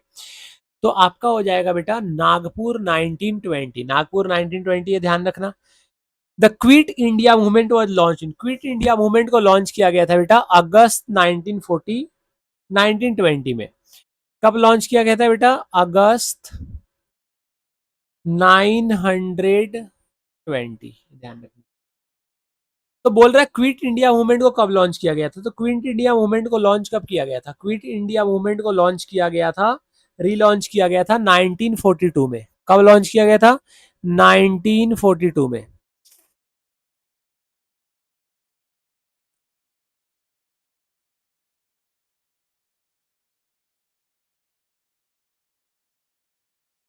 चलो अब देखो यहाँ पे ध्यान से देखना, यहाँ ध्यान दो जल्दी। तो बोल रहे क्विट इंडिया मूवमेंट कब लॉन्च हुआ था? तो क्विट इंडिया मूवमेंट जो था वो लॉन्च हुआ था, ध्यान से देखना, वो लॉन्च हुआ था 1942 में। क्विट इंडिया मूवमेंट जो है वो लॉन्च हुआ था 1942 में। तो बताना है आपको कि क्विट इंडिया जो है वो रीलॉन्च्ड कब हुआ था। कांग्रेस सेशन का तो हो गया था, जो क्विट इंडिया मूवमेंट जो है वो रीलॉन्च्ड कब हुआ था, मतलब फिर से कब बताया गया था, वो था आपका अगस्त 1942। क्या था? अगस्त का 1942।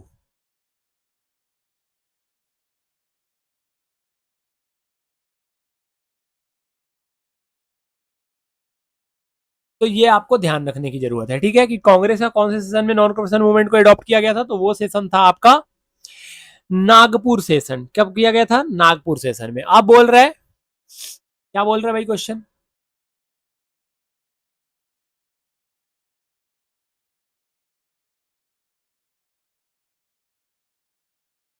चलो, बोल रहा है क्विट इंडिया मूवमेंट लॉन्च हुआ था, तो ये आपका आंसर दे दोगे, ये कब लॉन्च हुआ था? 66 नंबर। तो ये लॉन्च हुआ था आपका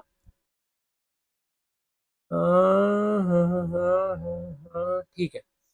चलो, तो क्विट इंडिया मूवमेंट कब लॉन्च हुआ था? 1942 में। कौन से महीने में? 1942 के। भाई क्विट इंडिया जो मूवमेंट था वो कौन से महीने में? 1942 में। कौन से मंथ में जाके वो क्या हुआ था? वो लॉन्च हुआ था और ये गेट खुला था, वो था आपका 1942।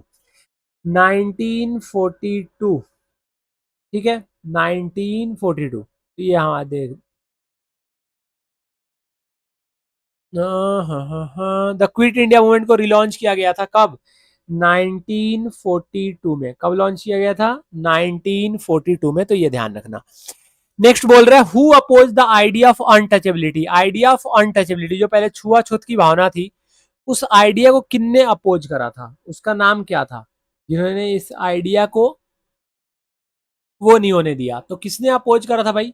तो 67 का आंसर कितना हो जाएगा? किसने अपोज किया था? तो आप बोलोगे इसको अपोज किया था अंबेडकर ने। किसने अपोज किया था बेटा? अंबेडकर ने, ठीक है। अनटचेबिलिटी को लेके इन्होंने क्या किया था? इन्होंने अपोज किया था, और वो क्या था आपका? अंबेडकर था, ठीक है, ध्यान रखना। Which group was satisfied with civil disobedience due to Congress petition. कौन सा ग्रुप ऐसे है? तो who oppose the idea of untouchability, तो कौन होगा बेटा? अंबेडकर। कौन हो गया बेटा? अंबेडकर, अंबेडकर, अंबेडकर। तो 67 का क्या आ जाएगा? ए आंसर करेक्ट है। Which group are satisfied with civil disobedience due to Congress position. Which group are dissatisfied with civil disobedience due to Congress position in Dalit. कौन है भाई ये? दलित है, इंडस्ट्रियलिस्ट है, रिच पीजेंट है, या ट्राइबल है? विच ग्रुप आर डिससेटिस्फाइड, कौन सा ग्रुप ऐसा है जो डिससेटिस्फाइड है due to Congress position, Congress के पोजीशन के कारण? तो कांग्रेस के पोजीशन के कारण जो है वो दलित है। कौन है बेटा?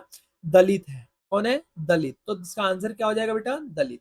क्या आंसर हो जाएगा? दलित। क्या आंसर हो जाएगा? दलित। याद हो गया? चलो, which group are dissatisfied with civil disobedience due to Congress petition, तो वो हो गए आपके दलित। तो मैंने बता ही दिया। The Congress adopted quick India resolution है। कांग्रेस ने भी क्विट इंडिया मूवमेंट को क्या किया? कांग्रेस ने भी क्विट इंडिया मूवमेंट को क्या किया था? क्विट इंडिया मूवमेंट को एडॉप्ट कर लिया था कांग्रेस ने भी, ठीक है। तो क्या लिखा हुआ? The Congress adopted the quick India resolution act. Congress adopted the quick India resolution act at Bombay. क्या? एट क्या बेटा?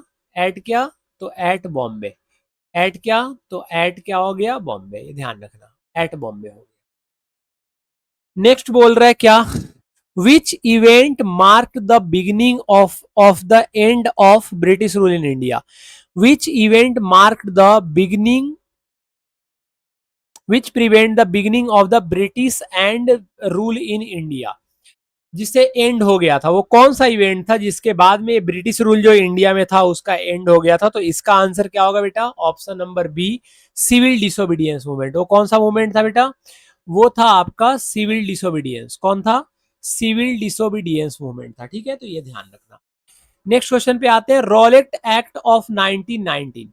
Rowlatt act of 1919 was opposed because, Rowlatt act of 1990 को लोग अपोज कर रहे थे जी, बिल्कुल कर रहे थे। क्यों कर रहे थे? इसके पीछे का हमें रीजन जानना है। बोल रहे हैं extended voting right only to Indian, सिर्फ इंडियन को वोटिंग राइट मिलेगा इसलिए। सेकंड है give the government power to imprison people with trial, तो क्या हो जाएगा ये, इसको सॉल्व करो तो कितना हो जाएगा, बताओ जल्दी भाई इसका आंसर बताओ। The Rowlatt act of 1990 was oppose due to, आसान क्वेश्चन है, आसान आंसर है, जल्दी बताओ क्या होगा, क्या होगा बेटा इसका answer, give the government power to imprison people people without trial, और ये था आपका आंसर नंबर क्या, आंसर नंबर ए, ठीक है। 71 का क्या है ये, आंसर नंबर ए है, तो ये ध्यान रखना। नेक्स्ट आ गया, विच what was the immediate cause of launching the non corporation movement, non corporation movement launch करने का जो इमीडिएट कॉज था, सबसे बड़ा कॉज था वो क्या था, वो सबसे बड़ा कॉज था वो था आपका साइमन कमीशन, क्या था आपका, साइमन कमीशन, और यही आपका क्या है आंसर है। 73 नंबर क्वेश्चन बोला the Rowlatt act of satyagraha, the Rowlatt act of 1990 was launched because,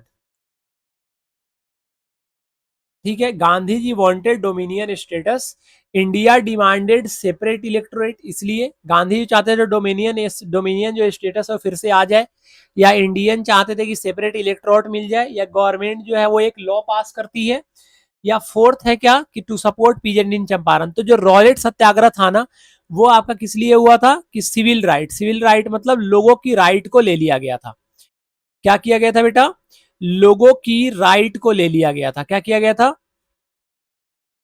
लोगों की, लोगों की राइट को ले लिया गया था, लोगों की राइट को ले लिया गया था। तो रॉलेट एक्ट ऑफ जो 1990 लॉन्च हुआ था ना, 73 जो रॉलेट एक्ट ऑफ जो 1990 लॉन्च हुआ था वो क्या था, एक मिनट रुकना बेटा, एक मिनट एक मिनट एक मिनट, हाँ हाँ, क्या था ये, which the non corporation movement का immediate, which of the following non corporation movement, non corporation movement का इमीडिएट कॉज क्या था कि नॉन कॉर्पोरेशन मूवमेंट को लॉन्च किया गया था, आई अपोलोजाइज बेटा, इसका आंसर आंसर नंबर डी नहीं होगा, इसका जो आंसर होगा वो आपका क्या होगा, वो आपका होगा आंसर नंबर, आंसर नंबर कितना होगा बेटा, ये होगा आपका आंसर नंबर सी, क्या हो जाएगा 72 का, तो 72 का हो जाएगा सी, क्या हो जाएगा बेटा 72 का, तो 72 का आंसर कितना हो जाएगा सी, खिलाफत इशू, खिलाफत issue, which of the immediate cause for launching the non corporation movement, खिलाफत इशू, क्योंकि इसमें जो खलीफा के खिलाफ मुस्लिम बाहर निकल रहे थे तो गांधी जी को लगा था कि अगर हिंदू भी साथ में बाहर आए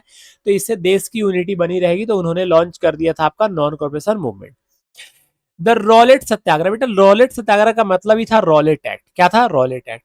अब रॉलेट एक्ट जो आया था ना इसमें क्या किया गया था, लोगों के राइट्स को ले लिए गए थे, क्या किए गए थे, लोगों के राइट्स को ले लिए गए थे, तो ये ध्यान रखना है आपको कि लोगों के राइट्स को ले लिए गए थे, तो ये आंसर कितना हो जाएगा 73 का, 73 का आंसर हो जाएगा सी। बोला जा रहा है why did Gandhi ji withdraw the non corporation movement in 1922, हाँ ये अच्छा क्वेश्चन है 74 नंबर की, गांधी जी ने नॉन कॉर्पोरेशन मूवमेंट को विड्रॉ क्यों कर लिया था, क्योंकि साइमन कमीशन वापस आया था, नहीं भाई साइमन कमीशन तो 1928 में आया था, तो ये आंसर नहीं हो सकता।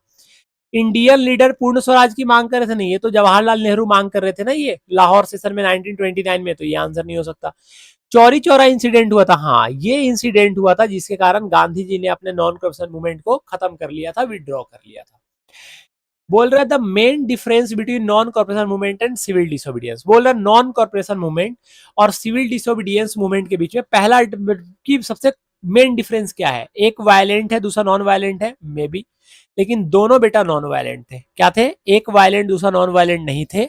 अगर घर में दो लोग हैं तो एक वायलेंट होता है एक नॉन वायलेंट होता है, लेकिन यहाँ पे नॉन वायलेंट वायलेंट की बात नहीं है, यहाँ पे क्या था भैया, यहाँ पे दोनों नॉन वायलेंट थे क्योंकि दोनों के लीडर गांधी जी थे। सेकंड है वन इंक्लूडेड रिफ्यूजल ऑफ पे tax and other day not, एक पे क्या किया जाता था, टैक्स में छूट दिया जा रहा था और एक में छूट नहीं दिया जा रहा था, यही इसका आंसर है, क्योंकि सिविल राइट को जो है वो क्या कहता है, एक में छूट दिया जा रहा था और एक में छूट नहीं दिया जा रहा था, तो क्या हो जाएगा 75 का B. Which of the following is a false statement, इनमें से कौन सा ऐसा स्टेटमेंट है जो गलत है।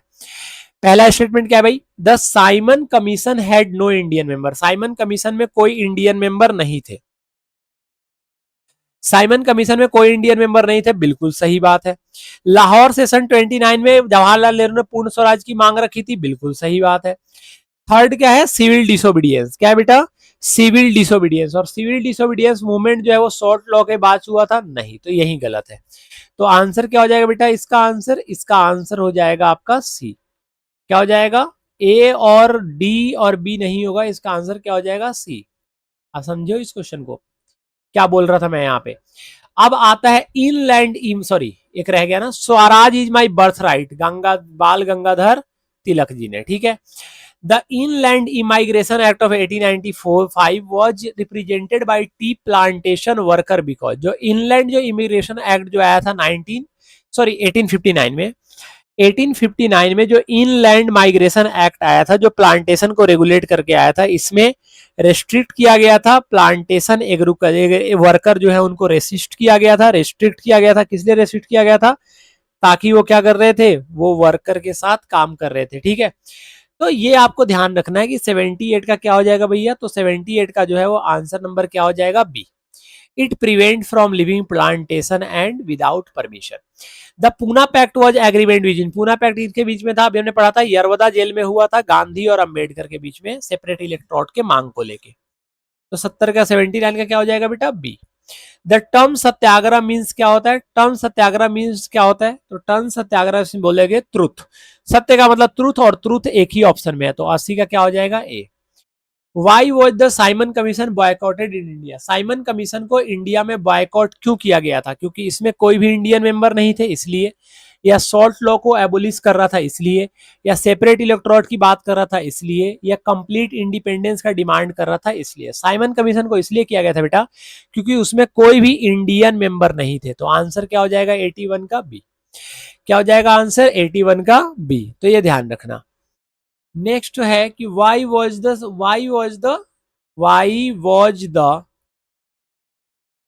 साइमन कमीशन बायकॉट, तो हमने कर ही दिया ना कि इसमें कोई भी इंडियन मेंबर नहीं थे। बोल रहे हैं नेक्स्ट क्वेश्चन, दांडी मार्च 1930 कहां से स्टार्ट हुआ था?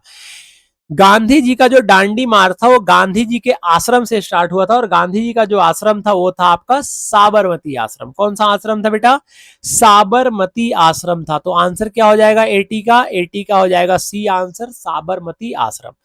दांडी मार्च जो 1930 में स्टार्ट हुआ था वो साबरमती आश्रम से स्टार्ट हुआ था, ये बात ध्यान रखना, ठीक है। हम बहुत नजदीक आ चुके हैं बेटा पूरे क्लास के। अगर आप बाद में इस वीडियो को देख रहे हो रिकॉर्डेड फॉर्म में, जब अपलोड हो जाएगी तो आपको करना है क्या भैया? आप इसको चाहो तो अगर आपको क्वेश्चन आते हैं तो आप 2x पे लगा के क्वेश्चन को कंप्लीट कर सकते हो, ठीक है। लेकिन जिनको नहीं आता वो बिल्कुल आराम आराम से मेरे साथ साथ समझना, तब आ जाएगा समझ में।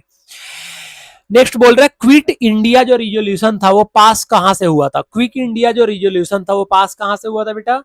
वो गांधी जी ने जब दांडी मार्च स्टार्ट करा था साबरमती अहमदाबाद से, ठीक है, तो वो उन्होंने मार्च 1930 में किया था। कब किया था?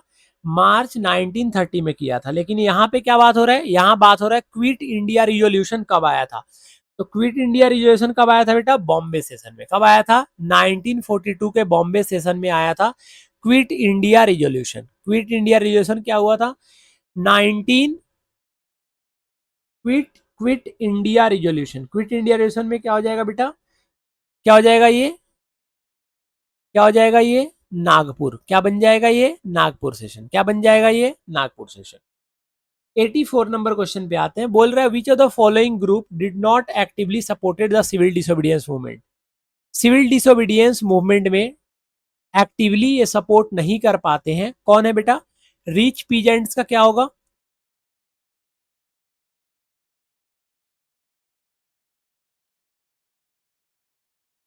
तो क्या है? Which of the following did not actively support the civil disobedience movement. इनमें से कौन सा ऐसा है जो सिविल डिसोबीडियंस मूवमेंट को सपोर्ट नहीं करता है? सिविल डिसोबीडियंस मूवमेंट को सपोर्ट नहीं करता है, तो वो आपका क्या हो जाएगा? वो हो जाएगा आपका answer number D, plantation worker. क्या हो जाएगा बेटा ये? प्लांटेशन नंबर, ये आपका हो जाएगा 85 का, प्लांटेशन वर्कर। नेक्स्ट है 85 नंबर पे आते हैं। 84 हो गया बेटा, sorry, 85 number. The Khilafat movement was started to protect against, Khilafat जो मूवमेंट था वो किस लिए स्टार्ट किया गया था? खिलाफत जो मूवमेंट था वो किस लिए स्टार्ट किया गया था भाई?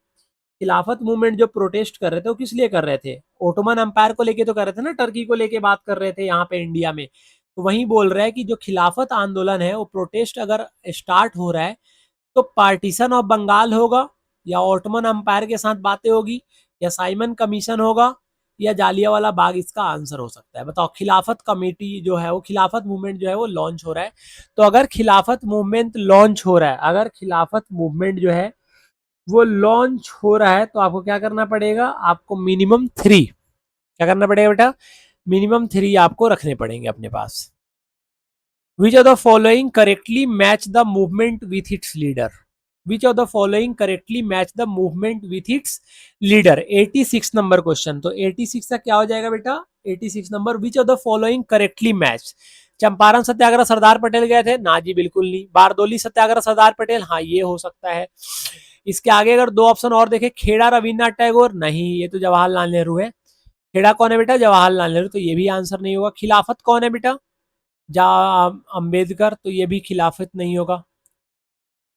तो इसका आंसर क्या है बेटा, एक ही आंसर है जो करेक्ट था, वो था आपका आंसर नंबर बी, खिलाफत मूवमेंट बी आर अंबेडकर, खिलाफत मूवमेंट बी आर अंबेडकर, ये ध्यान रखना।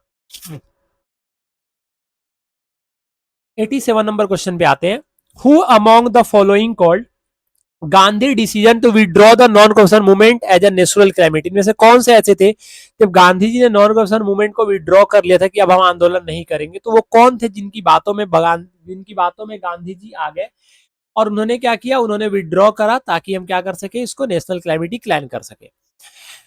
अब देखो इसका आंसर क्या हो सकता है, ठीक है, इसका आंसर क्या हो सकता है, गांधी के बारे में बात हो रहा है ना, विड्रॉ नॉन कॉन्फेशन मूवमेंट, किससे उन्होंने बोला था, which of the following called Gandhi decision to withdraw, किसने बोला था, नेशनल क्लाइमेटी उनको किसने बोला था, आप बता सकते हो, नेशनल क्लाइमेटी उनको किसने बोला था, किसने बोला था बेटा, सुभाष चंद्र बोस ने। किसने बोला था, 1928 में सुभाष चंद्र बोला था, नेशनल क्लाइमेटी का नाम लिया था सुभाष चंद्र बोस। तो किस कब हुआ था ये 8 नंबर में हुआ था, कब हुआ था बेटा, ये हुआ था 8 नंबर में, मतलब सुभाष चंद्र बोस। क्या हो गया बेटा, सुभाष चंद्र बोस। नेशनल क्लाइमेटी किसने बोला था, तो नेशनल क्लाइमेटी जो बोला था वो सुभाष चंद्र बोस ने बोला था, ये ध्यान रखना। अब 88 नंबर क्वेश्चन पे आते हैं। Which of the following are not a method of non cooperation? Non cooperation का इनमें से कौन सा मेथड नहीं है, मैं है वो नहीं पूछ रहा, नहीं है, non payment of tax, non payment of tax ये हो जाएगा, ठीक है। आंसर क्या हो जाएगा, नॉन पेमेंट ऑफ टैक्स, कि हम टैक्स भरेंगे ही नहीं, नहीं भाई, ब्रिटिश इतना छूट आपको थोड़ी दिए थे कि आप टैक्स ही ना भरो, तो ये आंसर इसका नहीं हो सकता। बाकी सारे आंसर है, फॉरेन गुड को आप चाहो तो विदेशी सामान खरीदो ना खरीदो, ब्रिटिश इंस्टीट्यूशन में पढ़ो ना पढ़ो, ये सब आपके ऊपर है। रेजिनेशन फ्रॉम टाइटल, टाइटल को हटा के आप क्या कर सकते हो, फिर से वॉश वगैरह करके आप फिर से नॉन कॉर्पोरेशन मूवमेंट का अगर देखोगे तो एक ही आंसर है, नॉन पेमेंट ऑफ टैक्स, जो इससे मैच नहीं कर रहा है, तो इसका आंसर हो जाएगा 88। What was the impact of world war first on Indian economy? Indian economy में वर्ल्ड वॉर फर्स्ट का क्या इंपैक्ट था? आपको पूरे 1 मिनट का टाइम दे रहा हूं, जल्दी से आंसर बताओ फटाफट, पूरे 1 मिनट, कितने, 1 मिनट का टाइम, इस आंसर बताओ जल्दी, 89 नंबर क्या होगा?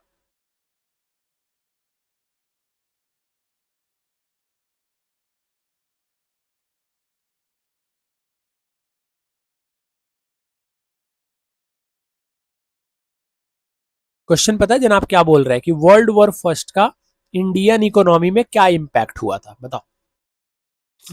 वर्ल्ड वॉर का इंडियन इकोनॉमी में, इंडिया में क्या फर्क पड़ा था वर्ल्ड वॉर का, बता सकते हो इसका आंसर,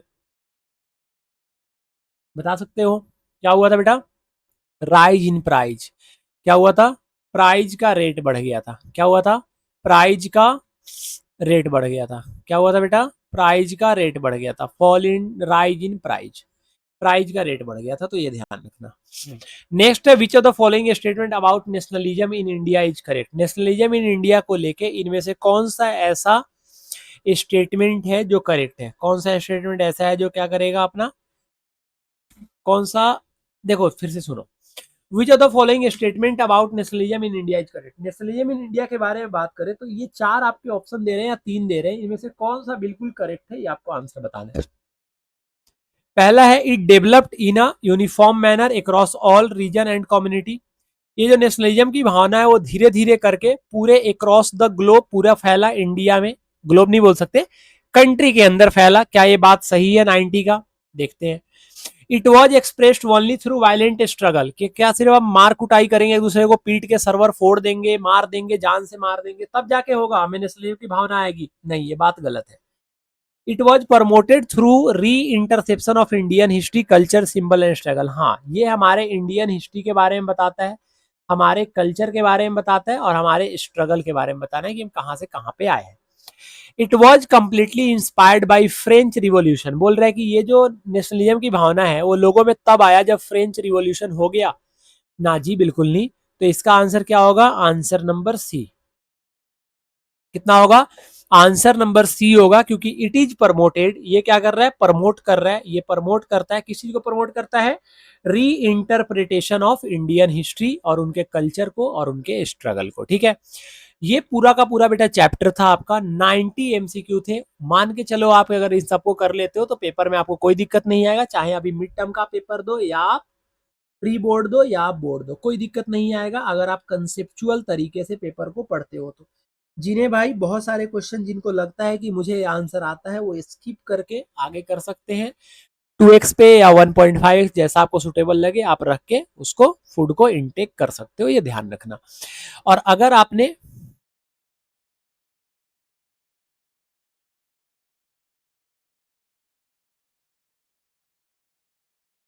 अगर देखो तो आपको क्या करना है कि नेशनलिज्म का मतलब आपको समझ में आया, तो ऑप्शन नंबर क्या हो जाएगा? इसका सी आंसर होगा।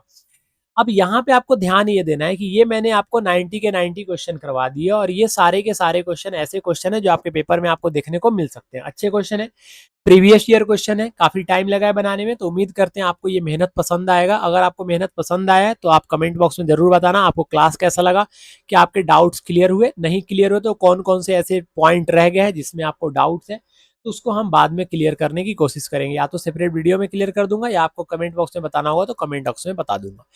तो इस बात का आपको ध्यान रखना है। और बेटा अगर चैनल पे आप नए हो तो चैनल को सब्सक्राइब कर लो, थोड़ा दोस्तों में शेयर कर दो, ठीक है।